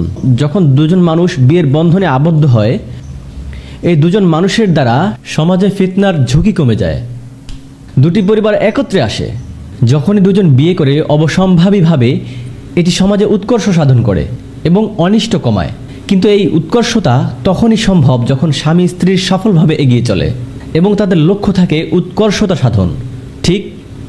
বিবাহ বন্ধনের দ্বিতীয় উদ্দেশ্য হলো মানুষের অস্তিত্ব টিকিয়ে রাখা বা সন্তান ধারণ করা। আর সন্তান ধারণ করার দুটি উপায় আছে, একটা বৈধ উপায় আর একটা অবৈধ উপায়। তাহলে দ্বিতীয় উদ্দেশ্যে বিবাহ বন্ধনের দ্বিতীয় উদ্দেশ্য কি? বৈধ এবং সঠিক উপায় সন্তান নেয়া। তাহলে বিয়ের উদ্দেশ্য দুটি, সমাজের উৎকর্ষতা সাধন এবং সন্তান ধারণ। এগুলো হলো বিয়ের মৌলিক উদ্দেশ্য। যদি এর কোনো একটি বাদ পড়ে যায় তাহলে তাদেরকে কোরআনে জোড়া বলা হয়নি, জাউজ ব্যবহার করা হয়নি। তাহলে চলেন আরেকবার শব্দগুলো দেখে আসি। নূহ আলাইহিস সালামের স্ত্রী, কোনো গুণ কি ছিল? এই বিয়ে থেকে কোনো ভালো কিছু বের হয়নি। লূত আলাইহিস সালামের স্ত্রী, কোনটা ছিল না? উৎকর্ষতা। আবুল আহাবের স্ত্রী, দুইটা কোনোটাই ছিল না। মাইনাসে মাইনাসে এখানে আর প্লাস হবে না, ঠিক? যদিও তারা দুজনেই খুবই খারাপ ছিল, কিন্তু তারপরও বিবাহ বন্ধন সুখের ছিল না। এখন জাকারিয়া আলাইহিস সালামের স্ত্রী, ফেরেশতা আসলো এবং বলল তোমার ছেলে হবে। তিনি বললেন না, আমি অক্ষম। এখানে কি বাদ পড়লো? সন্তান বাদ পড়ে গেল। ইব্রাহিম আলাইহিস সালামের স্ত্রী হবার আগে ইমরাতুহু, তার স্ত্রী সন্তান হবার কথা শুনে হাসতে লাগলো। তার মানে সন্তান হওয়ার আগে তিনি ইমরা, সন্তান ধারণের পূর্বে নারী হচ্ছে ইমরা। এরপর দেখি সেই মন্ত্রীর স্ত্রী ইমরা, ফেরাউনের স্ত্রী, অসাধারণ মহিলা। কিন্তু কি বাদ পড়ল? বিয়ের উৎকর্ষ, স্বামী স্ত্রীর বোঝাপড়া এবং অবশ্যই সন্তান। এখন এসব কিছু মাথায় রেখে এখানে বলে রাখি, আমাদের মহানবী সাল্লাল্লাহু আলাইহি ওয়াসাল্লামের স্ত্রীরা, আমাদের মায়েরা রাদিয়াল্লাহু তাআলা আনহু, সবাইকে একসাথে বলা হয় আজওয়াজ, কারণ আমরা তাদেরকে আলাদা করি না, আমরা তাদের সবাইকে এক হিসেবে দেখি। তাই তাদের জন্য কোনটি সঠিক, জাউজ না আজওয়াজ? সুতরাং অ্যাপ্রোপ্রিয়েট হলো জাউজ, অন্য কোথায় আজওয়াজ। এখন মজার ব্যাপার ঘটে জাকারিয়া আলাইহিস সালামের বেলায়। আপনারা জানেন আল্লাহ আযজা ওয়া জাল্লা তাকে ছেলে সন্তান নসিব করেন। তাদের ছেলের নাম কি ছিল? ইয়াহইয়া আলাইহিস সালাম। আল্লাহ বলেন ওয়াহাবনা লাহু ইয়াহইয়া, আমি তাকে প্রদান করলাম ইয়াহইয়া। ওয়া আসলাহনা লাহু যাওজাহু, এবং আমি তার জন্য জাউজকে সামঞ্জস্যপূর্ণ করলাম। সন্তানের পূর্বে আল্লাহ তার স্ত্রীকে কি বলেছিল? ইমরা। তখনই তার স্ত্রীর জন্য ব্যবহার করা হলো জাউজ, কারণ যা এতক্ষণ অনুপস্থিত ছিল এখন তার অনুপস্থিত নেই। সুবহানাল্লাহ।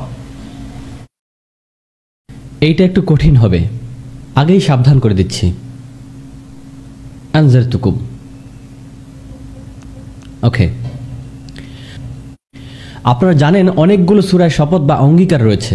আল্লাহ আযজা ওয়া জাল্লা বিভিন্ন জিনিসের অঙ্গীকার করেন, এবং যে উদাহরণটা আপনাদের সামনে তুলে ধরবো বলে ঠিক করেছি সেটা সূরাতুল মুরসালাত থেকে, কোরআনের ৭৭তম সূরা। প্রথাগতভাবে মনে করা হয় আল্লাহ কোনো কিছুর শপথ নেন, কারণ সেটা খুবই গুরুত্বপূর্ণ বিষয়। ওয়াত্তিনি ওয়াজ্জাইতুনি ওয়াতুরি সিনিনা ওয়াশ-শামসি ওয়াদ-দুহাহা ওয়াল আসরি ওয়াস-সুবহি ওয়াল ফাজরি ওয়ালায়ালিন আসরিন ওয়াল ফাজরি। ঠিক এই সবগুলো কোরআনের বিভিন্ন জায়গায় নেওয়া শপথ। আল্লাহ বিভিন্ন জিনিসের শপথ নিয়ে থাকেন। এক ব্যাখ্যায় বলা হয়ে থাকে আল্লাহ এইসব জিনিসের শপথ নেন কারণ এগুলো নিজেরাই খুবই ক্ষমতা সম্পন্ন, পবিত্র অথবা খুবই গুরুত্বপূর্ণ। কিন্তু এই ব্যাখ্যা সম্পূর্ণ না। আল্লাহ বিভিন্ন জিনিসের শপথের মাধ্যমে পরবর্তী আলোচনায় ইঙ্গিত প্রদান করেন। মানে যদি কোনো সূরার শুরুতে কিছু শপথ নেওয়া হয়, তাহলে সেই সূরার শেষে দেখা যাবে তার একটা ভূমিকা রয়েছে। এটাকে বলে জাওয়াবুল কসম, মানে শপথের জবাব। শপথগুলো আসলে ব্যবহৃত হয় একটা আবহ তৈরির জন্য, যা আসন্ন বাদানুবাদের জন্য সহায়ক। এটা মাথায় রেখে আমি আপনাদের সামনে কিছু শপথের ব্যাখ্যা তুলে ধরব। বলে নেওয়া ভালো, সূরাতুল মুরসালাত কোরআনের অল্প কিছু সূরার মধ্যে একটি, যেখানে প্রচুর পরিমাণে পুনরাবৃত্তি আছে। একই ধরনের আরেকটি সূরা হলো সূরাতুর রহমান, আমাদের সবার প্রিয়। ফাবিআইয়ি আলাই রাব্বিকুমা তুকাজ্জিবান। সূরা মুরসালাতের পুনরাবৃত্তি হলো ফাওয়াইলুন ইয়াওমাইযিনিল মুকাজ্জিবিন। এমনই আরেকটি পুনরাবৃত্তি সমৃদ্ধ সূরা হলো সূরাতুশ শুআরা। এগুলো হলো হাতে গোনা কয়েকটি সূরা যেখানে অনেক পুনরাবৃত্তি আছে। এই পুনরাবৃত্তির উদ্দেশ্য নিয়ে আরেকদিন আলোচনা করব ইনশাআল্লাহ। এই ফাংশনগুলো অনেক সুগভীর। আজকে আমরা শপথ নিয়ে কথা বলবো। আপনারা দেখেছেন কুরাইশ সবসময় অভিযোগ করে এসেছে যে সূর্য আর চন্দ্রের সংঘর্ষ হবে, পাহাড় পর্বত তুলার মতো উঠতে থাকবে, মানুষদের দেখে মনে হবে মাতাল, সমুদ্রের পানি টকবগিয়ে ফুটতে থাকবে। এত কিছু হওয়া অসম্ভব, এ হতেই পারে না। এইসব বিশাল বিশাল ঘটনা ঘটবে? এই যে সব কঠিন কঠিন ঘটনা বলা হচ্ছে, এই ধরনের কিছুই কেউ কখনো দেখেনি। মানে তারা মূলত যুক্তি দেখাচ্ছে যে কোরআনে যেসব ঘটনার দাবি করা হচ্ছে এবং ভয় দেখানো হচ্ছে, এত বিধ্বংসী কিছু হওয়া সম্ভবই না। এর উত্তরে আল্লাহ আযজা ওয়া জাল্লা কিছু আয়াতে শপথ নেন এবং বেশিরভাগ মুফাসসিরগণ এতে সায় দিয়েছেন এবং ভাষাগত দিক থেকেও এর প্রমাণ পাওয়া যায়। শপথ বাতাসের শপথ। সূরা মুরসালাতের শুরুতে আল্লাহ তাআলা তার একটি সৃষ্টির শপথ করেছেন, তা হলো বাতাস। এখানে আল মুরসালা ব্যবহার হয়েছে আরবিতে, যার শাব্দিক অর্থ হলো যাকে মুক্ত করে দেয়া হয়েছে। এটি ঘোড়ার জন্য ব্যবহার করা হয়। ওয়াল মুরসালাতিল উরফ এর অর্থ হলো পিছনের লম্বা চুল। শব্দটি আরবিতে ঘোড়ার ঘাড়ে যে লম্বা পশম বা চুল থাকে তাকে বোঝায়। আর আপনি যদি দড়ি বা লাগাম ছাড়া ঘোড়ায় উঠে থাকেন, তাহলে এই চুলগুলি হলো ঘোড়াকে নিয়ন্ত্রণ করার একমাত্র উপায়। আল্লাহ আযজা ওয়া জাল্লা বাতাসকে এখানে এই লাগামহীন ঘোড়ার সাথে তুলনা করেছেন। একটি বন্য ঘোড়া যার লাগাম ছেড়ে দেয়া হয়েছে। আর বন্য ঘোড়ার লাগাম ছেড়ে দিলে কি হয়? এটি পাগলের মতো সামনে ছুটতে থাকে, পাগলের মতো হয়ে যায়। আশেপাশে কি আছে না আছে সেদিকে কোনো খেয়াল করে না, পূর্ণ গতিতে ছুটতে থাকে। এই বন্য ঘোড়াকে বাতাসের সমান বলা হয়েছে, বাতাসের সমান। আল্লাহ তাআলা কুরাইশদের বলেছেন, প্রথমত যে বাতাস শুধু এলোমেলোভাবে এদিক ওদিক প্রবাহিত হয় না। আমরা যে ঠান্ডা মন প্রফুল্লকারী বাতাস অনুভব করি, আর এর কারণ হলো আল্লাহ তাআলা আশেপাশে কোথাও বৃষ্টি বর্ষণ করছেন। কিন্তু এই একই সত্তার পক্ষে এই নিয়ন্ত্রণ ছেড়ে দেওয়া সম্ভব, এবং তা করলে কি হবে? এই বাতাস পাগলা ঘোড়ায় পরিণত হবে। এই নির্মল মৃদু হাওয়া তখন ঝড় হয়ে সব ভেঙে চুরে নিয়ে যাবে, সবকিছু ভেঙে চুরে চুরমার করে দিবে। ওয়াল মুরসালাতি উরফা, প্রথম শপথে এই নিয়ন্ত্রণহীন ঝড় বাতাসের কথা বলা হয়েছে। পরের শপথটি ফাল আসিফাতি আসফা। আরবিতে আফস মানে হলো অযাচিতভাবে চলাফেরা করা। চলতে যেয়ে কোনো একটা কিছু আমার সামনে পড়ল, কিন্তু আমি সেটা ইচ্ছে করি না দেখে চলতেই থাকলাম এবং হোঁচট খেলাম। আমার সামনে কি আছে না আছে কোনো পাত্তাই দিলাম না। ব্রেক ছাড়া ট্রাকের মতো সামনে যা আছে সব ভেঙে চুরে এগিয়ে যাচ্ছে, বুলডোজারের মতো। সামনে যাই থাকুক না কেন এটা চলবেই। বলে আসফাতি আসফান, এটা সেই বাতাস। আল্লাহ তাআলার শপথ এখনো শেষ হয়নি। যে বাতাসকে একটু আগে লাগামহীন করে দেয়া হয়েছে, সেই বাতাসই এখন অবিবেচক, দয়ামায়াহীন। তার কোনো চিন্তা নাই সামনে কি আছে না আছে, এটি সব কিছু উড়িয়ে নিয়ে যাবে। এই দুইটি আয়াতে আল্লাহ তাআলা বাতাসকে একটি ধ্বংসাত্মক শক্তি হিসাবে বর্ণনা করেছেন। আপনারা কেউ যদি কোনো ঘূর্ণিঝড় বা হারিকেনের ভিডিও দেখে থাকেন, তাহলে জানেন তার পরিণাম কি হতে পারে। মাত্র কয়েক সেকেন্ডের মাঝে এটি একটি শহরকে ধ্বংস করে দিতে পারে। আল্লাহ আযজা ওয়া জাল্লা একটি জাতির উপরে 7 দিন ধরে এই নিয়ন্ত্রণহীন ঝড় প্রেরণ করেছেন। একটানা 7 দিন ধরে তাদের উপর বয়ে গেছে লাগামহীন ঝড়। চিন্তা করতে পারেন একটানা 7 দিন ধরে লাগামহীন ঝড়। সাখরা আলাইহিম সাবআ লায়ালিন ওয়া সামানিয়া আইয়ামিন খুসুমা। সুবহানাল্লাহ, একটানা 7 রাত্রি 8 দিন ধরে এই গজব চলেছে। মাত্র কয়েক সেকেন্ডে কি হয়? গালভাস্টনে ঝড়ের পর আমি কিছু ভিডিও দেখেছিলাম, আর কয়েকদিন আগে আমি ওখানে ঘুরেও এসেছি। আপনারা জানেন কিভাবে সমুদ্রের পাশে মোটা মোটা লোহার বেড় দেয়া থাকে। আমার দেখা সবচেয়ে আশ্চর্য জিনিস, সেই সব লোহাগুলো সব পেঁচিয়ে নুডলস এর মতো হয়ে আছে। আমার জীবনে আশ্চর্যজনক এরকম প্রথম দেখলাম। সুবহানাল্লাহ, বাতাস, সূর্য বা চাঁদ এক হয়ে যাবার মতো ভয়ঙ্কর কোনো বিষয় না। গণবিধ্বংসী অস্ত্রের মতো এর জন্য এমন কোনো প্রস্তুতিও লাগে না। অথচ কিসের মাধ্যমে আল্লাহ আগের জাতিদের ধ্বংস করেছেন? ঝড়ো বাতাস। মাত্র 2টি আয়াতে আল্লাহ কুরাইশদের বুঝিয়ে দিয়েছেন তোমাদের জন্য কোনো বিশেষ ব্যবস্থা করার কোনো দরকার নাই, শুধু বাতাসের নিয়ন্ত্রণ ছেড়ে দিলেই হবে, এটুকু করলেই যথেষ্ট। এবং এরপর আল্লাহ তাআলা কথার মোড় ঘুরিয়ে বাতাসের আরেকটি দিক তুলে ধরেন। হ্যাঁ, বাতাস দিয়ে মানুষকে ধ্বংস করা সম্ভব, কিন্তু সাথে সাথে এটি একটি আল্লাহ তাআলার নেয়ামত। আল্লাহ আজ্জা ওয়া জাল্লা পরের 2টি শপথে বলেছেন ওয়ান্নাশিরাতি নাশরা, এবং সেই বাতাস যা সবার উপর দিয়ে বয়ে যায়, ছড়িয়ে পড়ে। নাসর এর শাব্দিক মানে হলো এক মুঠো বীজ হাতে নিয়ে মাটিতে ছড়িয়ে দেয়া। বীজগুলোর কি হয়? এগুলো এলোমেলোভাবে মাটিতে ছড়িয়ে পড়ে। মানে আল্লাহ এখানে বাতাসের বয়ে যাওয়া, কোনো কিছুকে বয়ে নিয়ে যাওয়া বা ছড়িয়ে দেওয়ার কথা বলেছেন। এখানে মেঘের কথা বলা হয়েছে। বাতাসের মাধ্যমে মেঘের চারিদিকে ছড়িয়ে পড়ার কথা বলা হয়েছে, কারণ যেখানে মেঘ যায় সেখানে কি হয়? বৃষ্টি। আর এই বৃষ্টির মাধ্যমে মাটিতে নতুন প্রাণের সঞ্চার হয়। বৃষ্টি না থাকলে প্রাণও থাকে না। অনাবৃষ্টি বা খরা মানে মৃত্যু। তার মানে যে বাতাসকে প্রথম শপথের মাধ্যমে ধ্বংসের প্রতীক হিসেবে তুলে ধরা হয়েছে, তাকেই আবার কিসের উৎস বলা হচ্ছে? জীবনের।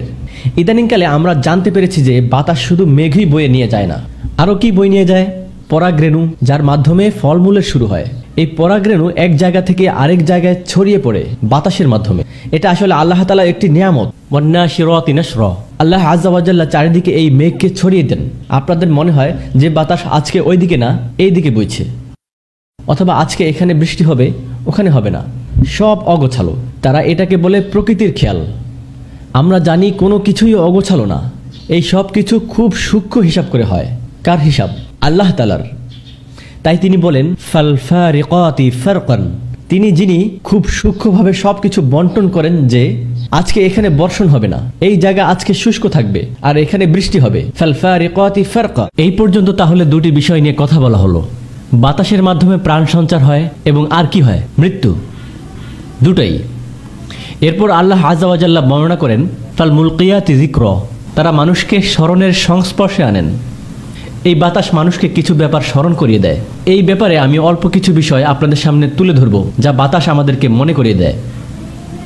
বাতাস আকাশ আর মাটির মাঝে একটা সমঝোতা তৈরি করে দেয়। মেঘ আকাশে ভেসে বেড়ায় এবং বৃষ্টি হয়ে মাটিতে পড়ে। এতে কাদের লাভ হয়? আমাদের, মানব জাতির। আল্লাহ এখানে আমাদের দেখাচ্ছেন যে এটি একার নেতৃত্বেই, শুধু একই আদেশের, যা একমাত্র আল্লাহর কাছ থেকে আসে, অন্য কারো নেতৃত্বে না। এখানে সৃষ্টির উদ্দেশ্য তুলে ধরা হচ্ছে। এই আয়াতের সবচেয়ে বড় ব্যাপার হলো যে এটি সৃষ্টির উদ্দেশ্য মনে করিয়ে দেয়। কিভাবে আমাদের চারপাশের সব কিছু একে অপরের সাথে কাজ করে চলেছে, শুধু আমাদের সেবা করার জন্য। এটা আসলে আপনাকে আপনার নিজের উদ্দেশ্যের কথা মনে করিয়ে দেয়, যার জন্য আপনাকে সৃষ্টি করা হয়েছে। খলাকালাকুম। আমি সব কিছু সৃষ্টি করেছি তোমাদের জন্য। নিশ্চয়ই আমার নিজেরও কোনো উদ্দেশ্য আছে। মানে এই বাতাসও আমাদেরকে আমাদের সৃষ্টির পেছনের মূল উদ্দেশ্যের কথা মনে করিয়ে দেয়। এবং তারপর দ্বিতীয় যে ব্যাপারটি বাতাস আমাদেরকে মনে করিয়ে দেয়, একটা উদাহরণ দেব এখানে। আপনার আদরের পোষা প্রাণীকে যদি ভুলে আপনি খাবার পানি ছাড়া বাসায় রেখে যান এবং সারাদিন পর যখন বাইরে থেকে ঘরে আসবেন, তখন আপনার পোষা প্রাণীটি কার দয়া প্রার্থী? আপনার।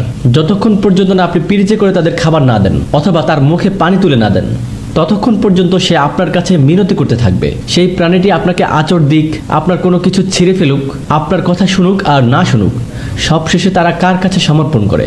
আপনার কাছে। যাই করুক না কেন। একইভাবে আমরা মানুষরা যতই অসভ্য আচরণ করি না কেন, যতই লাফালাফি করি না কেন, যদি আল্লাহ আমাদেরকে এক ফোঁটা পানি না দেন, কোথায় যাব আমরা? আর কেউ তো নেই। আমরা আমাদের পোষা প্রাণীর চেয়েও অনেক দুর্বল। আমরা আল্লাহ তাআলার কাছে একেবারেই ক্ষমতাহীন। এটা আমাকে ও আপনাদেরকে আল্লাহ তাআলার অসীম ক্ষমতার কথা মনে করিয়ে দেয়। এটা ছিল বাতাসের দ্বিতীয় শক্তিশালী স্মরণিকা। এই বাতাস আমাদেরকে পুনরুত্থানের কথাও মনে করিয়ে দেয়। বাতাস আকাশ থেকে আসে, নিচে শুষ্ক মৃত জমিন, বৃষ্টির পরে এরপর সেই মাটিতে কি হয়, একটা জীবন ফিরে পায়, মৃত থেকে জীবিত হয়ে যায়। যতবারই বৃষ্টি আসে ততবারই এটা আমাদেরকে মনে করিয়ে দেয় যে আমরা একসময় মারা যাব, মনে করিয়ে দেয় যে একসময় এই মাটির সাথে মিশে যাব। এবং ঠিক যেভাবে মাটি থেকে সবুজ গাছপালা বের হয়ে আসে, সেভাবে এই মাটি কিয়ামতের দিন আমাদেরকে বের করে দিবে, আমাদেরকে পুনরুত্থানের কথা মনে করিয়ে দেয়, বিচার দিবসের কথা মনে করিয়ে দেয়। সমস্ত মানব জাতিকে একদিন পুনরুত্থিত হতে হবে। আর এই সব কিছুর মূলে কি আছে যদি চিন্তা করি, তাহলে অবশ্যই কি বের হবে? বাতাস। সুবহানাল্লাহ। ফাল মুলকিয়াতি যিকরা। এবং এরপর সবার শেষে আমরা বলেছি বাতাস একই সাথে দুটি কাজ করে। এটা একই সাথে ধ্বংসের নিদর্শন, আবার এটি একটি নেয়ামতও, যা আমাদের মনে করিয়ে দেয় যে আল্লাহ তাআলা আমাদের জন্য শাস্তি এবং পুরস্কার দুটোরই ব্যবস্থা করেছেন। কিছু জিনিস আছে যার মাধ্যমে করলে আল্লাহ তাআলা শাস্তি দেন, আবার কিছু জিনিসের মাধ্যমে তার রহমত বর্ষিত হয়। এগুলো আমাদের মনে করিয়ে দেয় যে যাতে আমরা সীমা অতিক্রম না করি এবং ভালো কাজ করি। এটা আমাদের আল্লাহর সুনিপন বিচারের কথা স্মরণ করিয়ে দেয় শুধুমাত্র বাতাসের কথা চিন্তা করলেই। যখন আল্লাহ এ ধরনের বাতাস পাঠিয়েছেন এবং এটি নিয়ে এইভাবে চিন্তা ভাবনা করতে বলেছেন, এবং আরবরা তখন এসব তাড়াতাড়ি বুঝতে পেরেছে যে কি বলা হয়েছে। শেষ কিছু আয়াত যা আপনাদের সামনে তুলে ধরতে চাই। উজরান আও নুজরান। মানুষেরা আমরা সবাই এটা খুব ভালো করে বুঝতে পারবো। পৃথিবীতে দুই ধরনের মানুষ আছে। এমন মানুষ যারা এসব স্মরণ করবে এবং সাবধান হয়ে যাবে, ঠিক আছে? আরেক ধরনের মানুষ কারা? যাদের এসব গায়ে লাগে না। বাতাস আর এমন কি জিনিস হলো? মানে মানুষের মাঝে যারা এটাকে সতর্ক বাণী হিসাবে নিবে, তাদের কাছে বাতাস একটি সতর্ক সংকেত, নুজরা। এবং মানুষের মাঝে যারা এখন এসব পাত্তা দেয় না, বাতাস তাদের কাছে শাস্তির একটা উপলক্ষ মাত্র। আল্লাহ তাদের কাছে সতর্কতামূলক ইশারা পাঠিয়েছেন, কিন্তু তারা সেটা উপেক্ষা করেছে।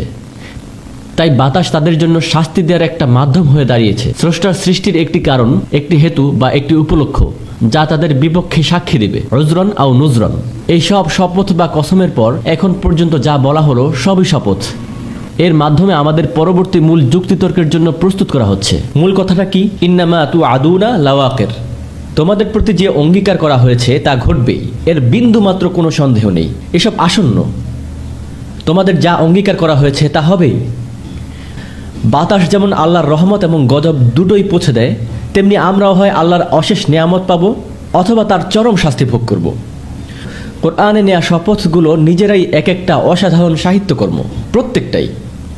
যেসব সূরা শপথের মাধ্যমে শুরু হয় সেগুলো আসলেই বিশেষ, সুগভীর এবং গবেষণার দাবিদার, এবং তাদের সবগুলোই একরকমের নয়। এটা একটা জটিলতম বিষয় জানিয়ে ওলামারা গবেষণা করে গেছেন। কোরআনের সংলাপ। আমি এখন যা বলতে চাচ্ছি তা আপনাদের কাছে একটু অপ্রাসঙ্গিক লাগতে পারে, আমি দুঃখিত। এটা হচ্ছে শিক্ষক হওয়ার একটি ব্যাপার। আপনি যা পারেন সব কিছুই করবেন মূল বিষয়টাকে ধরার জন্য। আমি একজন বক্তার চেয়েও বেশি কিছু নই, কিন্তু আমি একজন শিক্ষক। আপনাদের মধ্যে কেউ কি কখনো ফাইন্ডিং নেমো দেখেছেন? যদি না দেখেন তাহলে দেখুন। এটি একটি অসাধারণ সিনেমা, কোনো বাজে কথা নেই, শুধু একটি জিনিস বাজে এর মধ্যে। তা হলো এক পর্যায়ে নেমো বলে, বাবা আমি তোমাকে ঘৃণা করি, এবং পুরো ছবি জুড়ে সে এর জন্য ক্ষতিপূরণ দেয়। সুতরাং এটি ভালো। অতএব এছাড়া সাধারণত শিশুদের যেসব ছায়াছবি তার মধ্যে নোংরামি আছে। যাই হোক, যে কারণে আমি এই কথা তুলে আনলাম তা আমি আপনাদের যা বলতে যাচ্ছি তার সাথে একটি সম্পর্ক গড়ে তুলবে। সিনেমাটায় একটি দৃশ্য আছে যা আপনাদেরকে মনে করিয়ে দিতে চাই, এবং দৃশ্যটি হলো নেমোর বাবা মার্লিন পুরোপুরি হতাশ। সে বসে আছে ত্রাস নামের একটি কচ্ছপের পিঠে, এবং সে খুবই বিষণ্ণ। অনেকগুলো ছোট কচ্ছপ এসে জিজ্ঞেস করে কি হয়েছে, আর সে বলে আমি এ সম্বন্ধে কিছু বলতে চাই না। এবং এরপর তারা তার কাছ থেকে এই ঘটনাটি জেনেই ছাড়ে, ঠিক? এবং তারা খুবই মনোযোগ দিয়ে শুনে। এখন সিনেমাটি এমনভাবে চিত্রায়িত হয় মাছটি ঘটনাটি কচ্ছপগুলোকে বলে, কিন্তু তারা তাকে পুরো ঘটনাটি বলতে বলে না। আপনারা জানেন এরপর তারা কি করে? তারা কথাটি থামিয়ে দেয় এবং হঠাৎ করেই কচ্ছপগুলো অন্য মাছের সাথে কথা বলতে থাকে, এবং এরপর সেই মাছগুলো অন্য মাছের সাথে কথা বলতে থাকে। এরপর সেই মাছগুলো অন্য কিছু পাখির সাথে কথা বলতে থাকে, এবং এরপর সেই পাখিগুলো অন্য পাখির সাথে কথা বলতে থাকে। এভাবে কথাগুলো নেমোর কাছে পৌঁছানো পর্যন্ত বারবার সংক্ষিপ্ত হতে থাকে, কিন্তু তারা এভাবে দেখায়নি যে পুরো ঘটনাটি ক খ কে বলেছিল, এরপর খ পুরো ঘটনাটি গ কে বলেছিল, রাইট? তাদের বারবার পুনরাবৃত্তি করে সময় নষ্ট করার প্রয়োজন হয়নি। তারা শুধুমাত্র এক দৃশ্য থেকে অন্য দৃশ্যে প্রতিস্থাপন করেছিল। আপনারা কি জানেন আমি কি ব্যাপারে কথা বলছি? আধুনিক ছবির একটি কৌশল হলো আপনি এক দৃশ্য থেকে এর পরের দৃশ্যে যাবেন এবং এই দুইয়ের মাঝে কি ঘটলো দর্শকরা তা বুঝে নেবে। এই কৌশলটি আধুনিক ছবিতে ব্যবহৃত হয়, কিন্তু প্রকৃতপক্ষে এটি বহুবার কোরআনে ব্যবহৃত হয়েছে। অবস্থার পরিবর্তন, ইলতিফা, এটি কোরআনের খুব প্রভাবশালী বৈশিষ্ট্য। আমি শুধুমাত্র একটি ফাইন্ডিং নেমো থেকে আনলাম, কারণ আমি আশা করি আপনারা এটি দেখেছেন এবং তাই জানেন, কিন্তু আমি একটি উদাহরণ দেখাতে চাই যা ইঙ্গিত করে এই সংলাপকে। ওয়াইজ নাদা রব্বুকা মূসা, যখন আপনার পালনকর্তা মূসাকে ডেকে বললেন, আতিতাল কওমাজ জালিমিন, পালনকর্তা মূসাকে ডেকে বললেন তুমি পাপিষ্ঠ সম্প্রদায়ের নিকট যাও। কওমা ফিরআউন, বিশেষত কার সম্প্রদায়? ফিরআউনের। আলা ইয়াত্তাকুন, তাদের কি কোনো সচেতনতা নেই, আল্লাহর ভয় নেই? এখন মূসা আলাইহিস সালাম উত্তর দেন, রব্বি ইন্নী আখাফু আন ইউকাযযিবুন, হে আমার পালনকর্তা, এতে কোনো সন্দেহ নেই যে আমার ভয় হচ্ছে তারা আমার বিরুদ্ধে মিথ্যাচার করবে। এর কয়েক লাইন নিচেই আমরা পাই উনি বলেন আমার ভয় হচ্ছে যে তারা আমাকে হত্যা করবে, কিন্তু প্রথম কোন ভয়ের কথা তিনি আল্লাহকে বলেন? আমার ভয় হচ্ছে তারা আমার বিরুদ্ধে মিথ্যাচার করবে। এটি আমাদের যা বলে তা গভীর জ্ঞানপূর্ণ। মূসা আলাইহিস সালাম জীবন এবং মৃত্যু নিয়ে পরোয়া করেননি, তিনি তার জীবন ও মৃত্যু নিয়ে চিন্তা করেননি।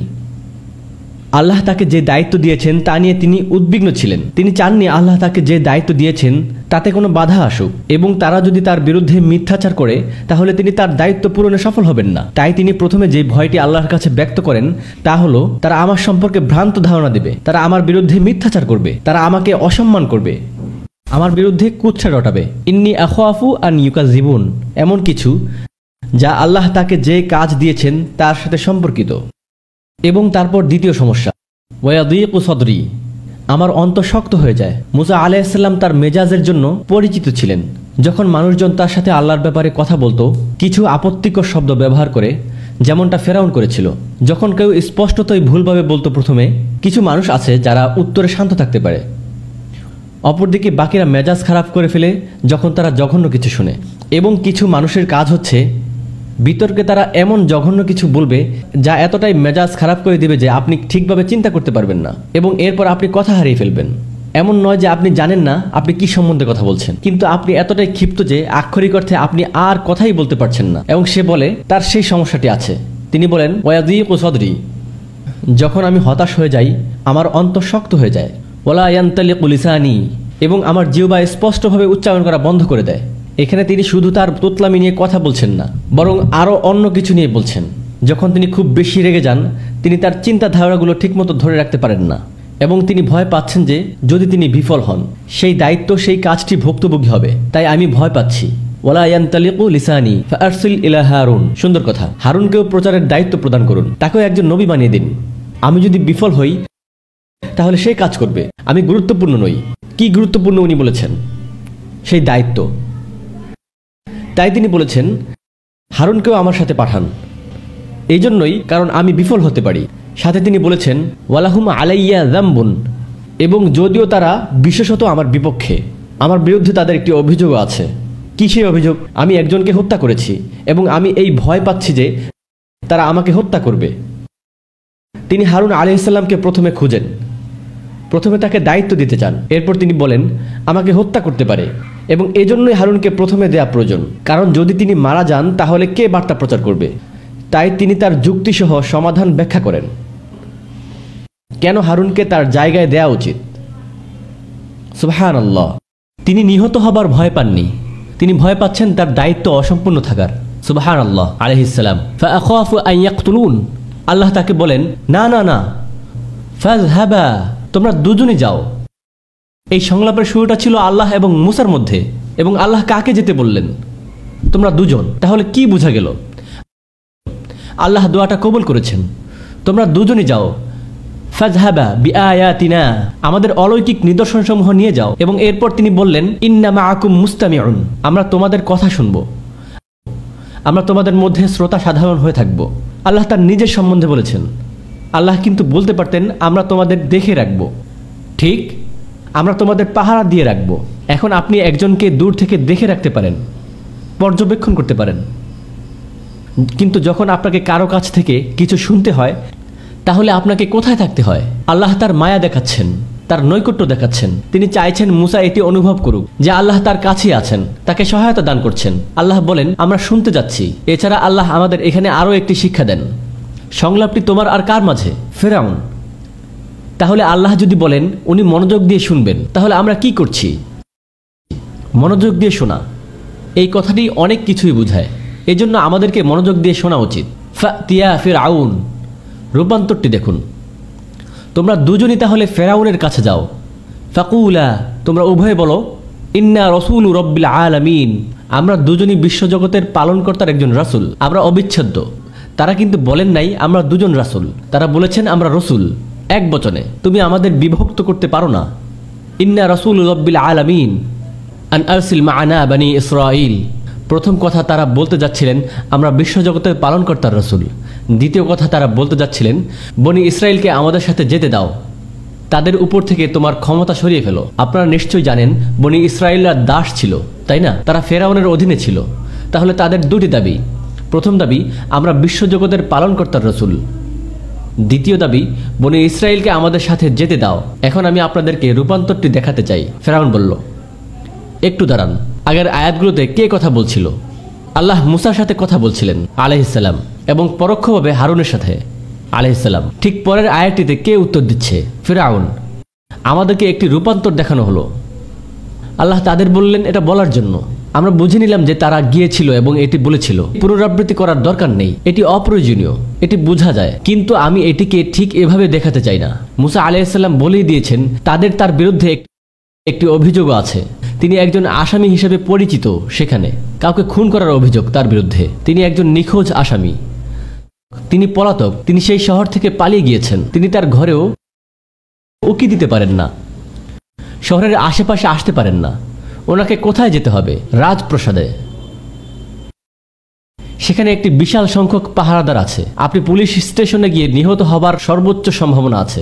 এখন তাকে তাদের দিকে যেতে হচ্ছে। তিনি ফেরাউনের সুরক্ষিত প্রাসাদের ভিতর প্রবেশ করেন, ফেরাউনের সামনে দাঁড়ান। আল্লাহ তাকে এই পর্যন্ত সুরক্ষা করেন। পুলিশ তার দিকে ব্যঙ্গাত্মক দৃষ্টি দেয়, সবাই তার দিকে তাকিয়ে ঠাট্টার হাসি দেয়। তিনি দাঁড়িয়ে আছেন হারুনের পাশে। সে একজন ইসরায়েলি, যাদের দ্বিতীয় শ্রেণীর নাগরিক হিসেবে ধরা হয়। আর ফেরাউন হলো বাদশাহ, যে সিংহাসনের উপর বসে আছে, যার হাতে ক্ষমতা আছে। অবশ্যই যে এখন সর্বোচ্চ অবস্থানে আছে বলে মনে হচ্ছে। যদি আপনি দৃশ্যটির দিকে তাকান, কার ক্ষমতা বেশি? ফেরাউনের ক্ষমতা বেশি। এবং এখন আপনি তার কাছে গেলেন এবং বললেন আমরা বিশ্বজগতের মালিকের রসুল। কে দাবি করে যে সে মালিক? আমরা আসল মালিকের প্রতিনিধিত্ব করছি। আপনি তার প্রসাদের ভিতরে ঢুকলেন এবং তার গালে একটা থাপ্পড় মারলেন। ইন্না রসুল রব্বিল আলামিন। এবং এরপর যে মালিক, বিশেষ করে সে সেই দাস জাতির মালিক। এরপর আপনাকে দ্বিতীয় যে কথা বলতে হচ্ছে, যাই হোক, তোমার দাস জাতির উপর তোমার মালিকানা শেষ, তাদেরকে আমাদের সাথে যেতে দাও। মুসা আলাইহিসসালামের কোনো অবস্থান নেই, মুসা আলাইহিসসালামের কোনো অবস্থান নেই এইসব বলার। কিন্তু তবুও তিনি বলেন। ফেরাউন চতুর রাজনীতিবিদ। চিন্তা করেন, সে তার সিংহাসনে উদ্ধতভাবে বসা, তার চারপাশ ঘিরে মন্ত্রীগণ বসে নির্বোধের মতন হাসছে। যখন মুসা আলাইহিসসালাম কথা বলছেন, সে কি সম্বন্ধে কথা বলছে? সে বলছে, ফেরাউন বলছে, সমস্ত পৃথিবী তিনি রাজত্ব করছিলেন তখন। তিনি বলছেন, আলাম নুরাব্বিকা ফীমা ওয়ালিদা, তোমাকে কি আমরা আমাদের ছেলে হিসেবে বড় করিনি? আমি কি তোমাকে আমাদের ছেলে হিসেবে জীবন যাপন করতে দেইনি? এটা কি একটা দয়া ছিল না? সে তাকে কি বলছে? তোমার তো আমার পায়ে পড়ে ভিক্ষা করা উচিত, আমাকে ধন্যবাদ দেওয়া উচিত যে আমি তোমাকে এখনো হত্যা করিনি। আর তুমি এখানে এসে আমার সাথে এভাবে কথা বলছো? তুমি কি ভুলে গেছো একটা শিশু হিসেবে আমি তোমাকে আমাদের বাসায় লালন পালন করেছি? তুমি অকৃতজ্ঞ। দেখে, সে মুসা আলাইহিসসালাম এর চরিত্রকে অপমান করছে। মুসা আলাইহিসসালাম যা বলল, সে কি তার কোনো উত্তর দিয়েছে? না, সে চতুর। সে মুসা আলাইহিসসালামের মানসিক দৃঢ়তার পরীক্ষা নিচ্ছে। সে তার হাঁটু ভেঙে দিতে যাচ্ছে। ওয়ালা বিসাফি ইমামিন উমরিকা সিনিন, এবং তুমি অনেক বছর স্বেচ্ছায় আমাদের সাথে ছিলে। এমন না যে আমরা তোমাকে ধরে রেখেছিলাম, তুমি স্বেচ্ছায় ছিলে, তুমি আমাদের সাথে অনেক বছর ছিলে। ছোটবেলা থেকে তোমায় আমি লালন পালন করেছি। তুমি কে এভাবে কথা বলার? ওয়া ফাআলতা ফাআলাতাক আল্লাতী ফাআলত, তুমি যা করার তা করেছো। দেখেন কিভাবে সে কথাগুলো বলল। তোমার যা করার তুমি তা করেছো। কি করেছেন তিনি? সে কিন্তু বলেনি তুমি কাউকে হত্যা করেছো। সে তাকে বিচলিত করতে চাচ্ছে, তাকে নার্ভাস করতে চাচ্ছে। তুমি কি চাচ্ছ আমি সবাইকে বলি তুমি কি করেছো? তুমি সেটা জানো। আপনারা দেখেন, সে মুসা আলাইহিস সালামকে ভয় দেখাচ্ছে। ওয়াফাআলতা ফাআলাতাক আল্লাতী ফাআলতা ওয়া আনতা মিনাল কাফিরিন। তুমি কি তাদের মধ্যে যারা আমাকে অস্বীকার করে? তুমি কি তাদের মধ্যে যারা আমার দয়াকে অস্বীকার করে? তুমি কি তাদের মধ্যে যারা অস্বীকার করে যে তুমি হত্যা করেছো? কাফের অস্বীকার করবেই। তাহলে এখন ফেরাউন চেষ্টা করছে আরো বেশি ভয় দেখিয়ে মুসা আলাইহিস সালামকে আরো নিচু দেখাতে। উত্তরে মুসা আলাইহিস সালাম বললেন, ক্বালা ফাআলতুহু, এরপর আমি সেটা করলাম। যাই হোক, ফেরাউন কিন্তু বলেছে আমি তোমাকে ছেলের মতো করে বড় করেছি, তুমি আমাদের সাথেই থেকেছিলে, অতঃপর তুমি হত্যা করেছিলে। মোট 3টি জিনিস। 3টির মধ্যে কোনটা মুসা আলাইহিস সালামের বিরুদ্ধে আনা বড় অভিযোগ? তৃতীয়টি। তাই তিনি প্রথমেই বললেন তৃতীয়টির ব্যাপারে, কারণ তিনি ছিলেন একজন বুদ্ধিমান মানুষ। সবচেয়ে বড় বাধাটাই তাকে প্রথমে পার করতে হবে। হ্যাঁ, আমি করেছি আমি সেই কাজ। আমি ছিলাম বিপথগামীদের একজন। আমি ছিলাম দ্বিধাগ্রস্ত। আমি নিজের সাথে প্রতারণা করেছিলাম, আর আমি স্বীকার করছি যে আমি তা করেছিলাম। তিনি স্বীকার করার মধ্য দিয়ে আলোচনার পথ প্রশস্ত করলেন। এরপর তিনি বললেন, ফারারতু মিনকুম, আমি তোমার থেকে দূরে পালিয়ে গিয়েছিলাম। লাম্মা খিফতুহুম, কেননা সে সময় আমি তোমার ভয়ে ভীত থাকতাম। মুসা আলাইহিস সালাম কি বলছেন ফেরাউনকে? কিন্তু এখন তিনি আর আগের মতো নেই। আমি আর আত্মাকে ভয় পাই না। আমি পালিয়ে গিয়েছিলাম কারণ তখন আমি তোমার ভয়ে ভীত ছিলাম, কিন্তু এখন আমি ফিরে এসেছি। লাম্মা খিফতুহুম ফাওয়াহাবা লি রব্বি হুকমান, আর আমার প্রকৃত সত্তা আমাকে অনুগ্রহ করেছেন তার পক্ষ থেকে জ্ঞান ও দৃঢ়তা প্রদানের মাধ্যমে। ওয়াজআলানি মিনাল মুরসালিন, আর তিনি আমাকে পাঠিয়েছেন আমার পূর্ববর্তী সাবধানকারীদের মতো করেই। অর্থাৎ আমি কারো সাথে সাক্ষাতের উদ্দেশ্যে এখানে আসিনি, এসেছি আমার প্রতি অর্পিত দায়িত্ব পালন করতে। শুরুতেই তিনি বলেছিলেন যে তিনি এখানে এসেছেন একজন নবী হিসেবে। এখন তিনি আবার সেই একই সত্য ঘোষণা করলেন, যেন কোনোভাবেই প্রসঙ্গের বাইরে কোনো কথা এখানে চলে না আসে। তিনি বললেন আমাকে পাঠানো হয়েছে। তিনি আবার শুরুর কথাতেই ফিরে গেলেন। ফেরাউন কিন্তু কথার প্রসঙ্গ পাল্টাতে চাইছিল। সে তার চতুর রাজনৈতিক বৈশিষ্ট্যের কারণে মুসা আলাইহিস সালামের প্রশ্নের উত্তর না দিয়ে উল্টো কথার প্রসঙ্গ পাল্টিয়ে দিতে চাচ্ছিল অন্য কোনো বিষয় এনে পুরো আলোচনা নষ্ট করে দিতে। বোঝা যাচ্ছে তো? তবে মুসা আলাইহিস সালাম কিন্তু অবিচল রইলেন, প্রসঙ্গ থেকে সরলেন না। আবার বললেন, আমি পূর্ববর্তীদের মতোই একজন। আর হ্যাঁ, আমার প্রতি তোমার যেই অনুগ্রহের কথা তুমি বলো, কি অনুগ্রহ? তুমি আমাকে বড় করেছো। আমি স্বীকার করছি যে তুমি আমার পিতা, এই অনুগ্রহ করেছিলে। তিনি কিন্তু ঠিক সাথে সাথেই একটা প্রশ্ন করে বসেন, হ্যাঁ, তুমি আমাকে লালন পালন করে বড় করেছো, আর তাই সমগ্র বনি ইসরায়েলকে আজ তুমি তোমার দাসে পরিণত করেছো। এটাই কি বলতে চাইছো তুমি? তিনি ফেরাউনের কথার যৌক্তিকতার দিকে প্রশ্ন ছুড়ে দিচ্ছেন। মনে আছে মুসা আলাইহিস সালামের দ্বিতীয় দাবিটা কি ছিল? সেটা বনি ইসরায়েলকে অবমুক্ত করো। তিনি বরং বললেন, তুমি বলছিলে যে তুমি আমাকে প্রতিপালন করে বড় করেছো, তার জন্য আমি কৃতজ্ঞ তোমার প্রতি। হ্যাঁ, তুমি সেই অনুগ্রহ করেছিলে। তাই বলে বনি ইসরায়েলকে কেন তোমার দাসত্বের কাছে মাথা নত করতে হবে? কি বলছো তুমি এসব? লক্ষ্য করুন, মুসা আলাইহিস সালাম কিন্তু প্রসঙ্গ থেকে সরেননি। এমনকি ফেরাউনের চিন্তাগুলো যে যৌক্তিকতার সম্পূর্ণ বাইরে, সেটাও তিনি পরিষ্কারভাবে সবাই উপস্থিত সকলের সামনে তুলে ধরেছে। ব্যাপারটা কিন্তু ফেরাউনের মতো প্রতাপশালী একজন শাসকের বুদ্ধিমত্তার যথেষ্ট অবমাননাকর। এই সভাসদেরা কারা? ফেরাউনের মন্ত্রিসভার বড় বড় মন্ত্রীরা, প্রসাদের রাজসভায় এরাই তো উপস্থিত, তাই না? সমাজের সবচেয়ে উঁচু শ্রেণীর লোকজনেরা, আর এদের সামনেই এখন দেখুন ক্বালা ফেরাউন সম্পূর্ণ অপ্রস্তুত হয়ে পড়েছে। বিষয়টি এবার আর এড়িয়ে যাওয়ার কোনো সুযোগ নেই তার সামনে। ঠিক এই সময় সে কি করলো? ওমা রব্বুল আলামিন, কিসের সারা বিশ্বের রবের কথা তুমি বলছো? সে কিন্তু এটা পর্যন্ত বলেনি ওমান রব্বুল আলামিন, কে সারা বিশ্বের রব, সে কিন্তু কে বলেনি, বলেছে কি। আপনি যখন বলছেন কি, আপনি কিন্তু আসলে বোঝাচ্ছেন যে এমন কিছুই নেই। আপনি যখন বলবেন কে, তখন আপনি জানতে চাইছেন যে সে কে। কিন্তু আপনি যখন কি বলছেন, আপনি সাথে সাথেই দিতে চাইছেন যে এটা তোমার ভ্রম, কারণ এমন কিছুই নেই। কি বলো তুমি এসব? কিসের সারা বিশ্বের রব? আর ফেরাউন মনে করলো যে মুসা আলাইহিস সালামকে অপমান করলে তার কি আর বলার অবশিষ্ট থাকবে। মুসা আলাইহিস সালাম সাথে সাথে কাজে লাগালেন সুযোগটা। এমন একটা বিষয় টেনে বসলেন যা দিয়ে তাকে সবচেয়ে বেশি আহত করা যায়। ক্বালা, মুসা আলাইহিস সালাম বললেন, রব্বিস সামাওয়াতি ওয়াল আরদ, আসমান ও জমিনের রব। আর হ্যাঁ, ফারাওরা কিন্তু সূর্যের উপাসনা করত। আর সূর্যের অবস্থান কোথায়? আকাশে। ফেরাউন নিজেকে ঈশ্বর দাবি করত, সাথে সূর্যকেও দাবি করত ঈশ্বর হিসেবে। এমনটাই বিশ্বাস করত তারা। এখন মুসা আলাইহিস সালাম বলছেন, আর হ্যাঁ, তিনি শুধু তোমারই রব নন, তিনি রব উপরের আসমান রাজির। আর তুমি রাজত্ব করছো যেই পৃথিবীতে, তিনি সেটারও রব। রব্বিস সামাওয়াতি ওয়াল আরদ ওয়া মা বাইনাহুমা, আর যা আছে এই দুইয়ের মাঝে সেই সবের রবও তিনি।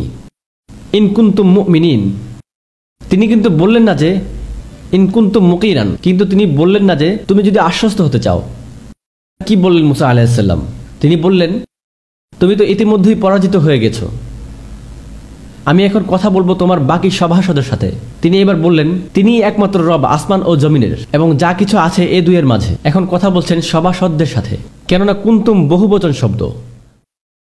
মুসা আলাইহিস সালাম কিন্তু আর ফেরাউনের সাথে কথা বলছেন না, যেন কথা বলার মতো প্রয়োজনীয় কেউই সে না। এই ব্যাপারটা ফেরাউনের জন্য আরেকটা চপেটাঘাত। এখন খেয়াল করুন, ফেরাউন এবার কথাগুলো শুনছে আর তার সভাসদেরা স্থির হয়ে গিয়েছে। ফেরাউন ইতস্তত করছে, কিছু একটা বলে বসলো। সে সেখানে উপস্থিত সবাইকে বলল, ক্বালা লিমান হাওলাহু আলা তাসতামিউন, তোমরা কি ভালোভাবে শুনছো না তার কথা? বুঝতে পারছো না সে কি বলছে? সে বোঝাতে চাচ্ছে যে মুসার কথায় কান দেয়া তাকে অপমানের শামিল। তোমরা তোমাদের শাসকের প্রতি অনাস্থামূলক আচরণ করছো, তোমরা কি বুঝতে পারছো সেটা? তাই ভয় দেখানোর মাধ্যমে নিজের কর্তৃত্বের ব্যাপারে তার সভাসদদের সাবধান করে দিচ্ছেন সে। প্রথম চালটা হলো সবাইকে ভয় দেখানো। মুসা আলাইহিস সালাম বললেন ফেরাউন সম্পূর্ণরূপে ধরাশয়ী হয়ে গেছে, ব্যাপারটাকে এখন আরও কাজে লাগাতে হবে। ক্বালা রব্বুকুম ওয়া রব্বু আবাউকুম আল আউয়ালিন, তিনি শুধু তোমাদেরই রব নন এবং তোমাদের সকল পূর্বপুরুষদের রবও তিনি, যেই পূর্বপুরুষদের তোমরা ঈশ্বর হিসেবে মেনে এসেছো এতদিন। তিনি এখন কাদের উদ্দেশ্যে কথা বলছে? উপস্থিত সভাসদদের উদ্দেশ্যে। প্রথমে সে বলেছিল আসমান এবং জমিনের মাঝে যা কিছু আছে তার মালিক। এবার সে আসল কথাটা বলল, তোমারও মালিক, শুধু আসমান এবং জমিনের নয়, তোমারও মালিক, এমনকি তোমার পূর্বপুরুষদেরও মালিক। তাদের অবস্থা এমন হলো যে তারা কোনোভাবেই মুসা আলাইহিস সালামের কথা থেকে মনোযোগ সরাতে পারল না, তারা মন্ত্রমুগ্ধ হয়ে গেল।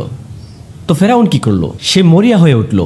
আপনাদের নিশ্চয়ই মনে আছে যে আমি যখন এই সংলাপটি শুরু করি তখন ফেরাউন ছিল উপরে আর মুসা আলাইহিস সালাম ছিল নিচে। আপনারা কি পরিবর্তনটি লক্ষ্য করছেন? ফেরাউন উত্তেজিত হওয়া শুরু করলো। মানুষজন মুসা আলাইহিস সালামের কথা শুনছে। সংলাপটিতে এর মধ্যেই ক্ষমতার একটা পরিবর্তন হয়ে গিয়েছে। সংলাপটি খুব দ্রুত অবস্থার পরিবর্তন করছে। এখন দেখুন ফেরাউন কিভাবে হতাশ হয়ে পড়েছে। সে বলল, ক্বালা ইন্নী রাসূলুকুম আল্লাযী উরসিলা ইলাইকুম লামাজনুন, সে বলল তোমাদের রাসূল। খেয়াল করুন, সে কিন্তু বলেনি এই রাসূল, বলল তোমাদের রাসূল। তার মানে লোকজন মুসা আলাইহিস সালামের কথা এতই মনোযোগ দিয়ে শুনছিল যে ফেরাউন বলতে বাধ্য হলো তোমাদের রাসূল। সে বলেনি এই লোক, বলেছে রাসূলুকুম, কারণ তোমরা তার কথা এমনভাবে শুনছো যেন সেই তোমাদের রাসূল। যাই হোক, এই রাসূল যাকে তোমাদের কাছে পাঠানো হয়েছে তাকে কি সাধারণ লোকের কাছে আগে পাঠানো হয়েছিল নাকি ফেরাউনের কাছে আগে পাঠানো হয়েছিল? কিন্তু ফেরাউন তা মেনে নিতে চাইল না, তাই সে ঘুরিয়ে বলল তাকে তোমাদের কাছে পাঠানো হয়েছে লামাজনুন, সে পাগল, উন্মাদ। লক্ষ্য করুন, মুসা আলাইহিস সালামের চরিত্রের উপর প্রথম আক্রমণটি ছিল আনুগত্য, আমরা তোমাকে যত্ন করে বড় করেছি। দ্বিতীয় আক্রমণটি ছিল তার অপরাধ, তার অতীত। তৃতীয় আক্রমণটি হলো তার মানসিক সুস্থতা, সে পাগল, লামাজনুন। এবার লক্ষ্য করুন, ক্বালা রব্বুল মাশরিকি ওয়াল মাগরিবি ওয়া মা বাইনাহুমা ইন্নী কুনতুম তাকিলুন। মুসা আলাইহিস সালাম কিন্তু থামলেন না, তিনি কিন্তু বললেন না না না আমি পাগল না। উনি মনে মনে ঠিক করলেন ফেরাউন নিজেই নিজের কথার ফাঁদে আটকা পড়বে। মুসা আলাইহিস সালাম বললেন পূর্ব এবং পশ্চিমের আর এর মাঝে যা কিছু আছে তার মালিক। যদি আপনারা সত্যি সত্যি আন্তরিকভাবে চিন্তা করেন আর নিজেদের বুদ্ধি খাটান তাহলে আমি যা বলছি তা আপনাদের কাজে আসবে। এখন ফেরাউন খুবই হতাশ, কারণ লোকজন ফেরাউনকে বাদ দিয়ে কার কথা শুনছে? মুসার। অথচ এরাই তার কাছের লোক, তার মন্ত্রিসভা, এরাই তার কাছের লোক। তাই সে খুবই বিপর্যস্ত। ক্বালা ইন ইত্তাখাযতা ইলাহান গায়রি, তোমার এত সাহস যে তুমি আমাকে বাদ দিয়ে আরেকজনের উপাসনা করবে? লা আজআলান্নাকা মিনাল মাসজুলিন, কোনো সন্দেহ নাই আমি তোমাকে বন্দীদের মধ্যে পাঠাবো। এর মানে হলো এর আগেও মানুষ ফেরাউনের বিরুদ্ধে কথা বলেছে এবং বিশ্বাসঘাতকতার দায়ে বন্দী হয়েছে, আর আমি তোমাকেও ওইখানে পাঠাবো। আমরা কখন আরেকজনকে হুমকি দেই? যখন আমরা যুক্তিতর্কে তার সাথে পারি না, তখন আমরা বেশি শক্তি দিয়ে জেতার চেষ্টা করি। ফেরাউন মুসা আলাইহিস সালামকে হুমকি দেওয়ার অর্থ এই যে সে মনে মনে পরাজয় মেনে নিয়েছে। এতে প্রমাণ করে যে সে হেরে গিয়েছে। যদি সে হেরে গিয়ে না থাকতো তাহলে তার আরও যুক্তি থাকতো, কিন্তু ব্যাপারটা এখন আর যুক্তিতর্কে থাকলো না, শুধু হুমকি হয়ে গেল, কারণ তার কাছে আর কোনো জবাব ছিল না। সে এর মধ্যেই ফাঁদে আটকা পড়েছে। তো মুসা আলাইহিস সালাম বলল, আওলাউ জিতুকা বিশাইইম মুবিন, ঠিক আছে তুমি চাইলে আমাকে বন্দী করো, তুমি আমার কাছ থেকে প্রমাণ চাও, ঠিক আছে হুমকির বদলে আমি তোমাকে প্রমাণ দিচ্ছি। তুমি রবের কাছ থেকে প্রমাণ চাও, ঠিক আছে আমি তোমাকে কিছু একটা দেখাতে চাই, আমি তোমাকে পরিষ্কার প্রমাণ দেখাচ্ছি। সবাই নড়ে চড়ে বসলো। সে কি করতে যাচ্ছে? মুসা আলাইহিস সালাম ফেরাউনকে চ্যালেঞ্জ করলো, সে কি এখন পিছিয়ে যাবে? তাহলে আসলে কে জিতবে? মুসা আলাইহিস সালাম আর লোকজনও এই নিয়ে পরে কথা বলবে। ফেরাউন বিপাকে পড়ে গেল। আমি কোনো মতেই তা হতে দিতে পারি না। সে ভাবলো আমাকে এর মুখোমুখি হতেই হবে, আর কোনো পথ নেই। সে ভালো মতোই আটকা পড়েছে। তাই সে বলল, কয়লা ফাতি বিহা, তুমি যদি সত্যি বলছো তাহলে দেখাও প্রমাণ। তার অবস্থা এমন নড়বড়ে। আর মুসা আলাইহিস সালাম কি বের করলো? তার লাঠি। সে এটাকে একটা সাপে পরিণত করলো। সে তার হাত উঁচু করলো আর তা আলোকোজ্জ্বল হয়ে গেল। ফেরাউন যখন এগুলো দেখছে, সে মনে মনে ভাবছে, আমি কি করব? কি করলে লোকজন এইসবকে পাত্তা দেবে না? তার কথাই তো যথেষ্ট আশ্চর্যজনক ছিল। আর এখন এইসব কিভাবে তাকে থামানো যায়? সে কি বলল? কয়লা লিমান হাওলাহু। সে তার আশেপাশের লোকজনকে বলল, কারণ কি? কারণ হলো সে খেয়াল করেছে যে তার মন্ত্রিসভা মুসা আলাইহিস সালামের কথা শুনছে। তারা প্রভাবিত হয়েছে, আর প্রভাবিত হলে তারা বিদ্রোহ করতে পারে। আপনারা জানেন যে যখন সেনাপতিরা প্রভাবিত হয়ে যায় তখন দেশে কোনো একটা পরিবর্তন আসতে পারে। তাই যে কোনো মূল্যেই হোক সেনাপতিদেরকে দলে রাখতে হবে। তাই সে বলল, ইন্না লাসিহরুন আলিম, এ খুবই পাকা জাদুকর। একই সাথে কিভাবে পাগল আবার জাদুকর হতে পারে? আপনার হয় পিএইচডি থাকবে অথবা আপনি পাগলা গারদে থাকবেন, দুইটা একসাথে হতে পারে না। একই সংলাপে সে বলে শুরু করলো সে পাগল, ওইটা কাজ করেনি। তাই নতুন কিছু একটা খুঁজে বের করলো। সেটা কি? সে একজন জাদুকর। সুবহানাল্লাহ। সে নিজেই নিজেকে ভুল প্রমাণ করলো।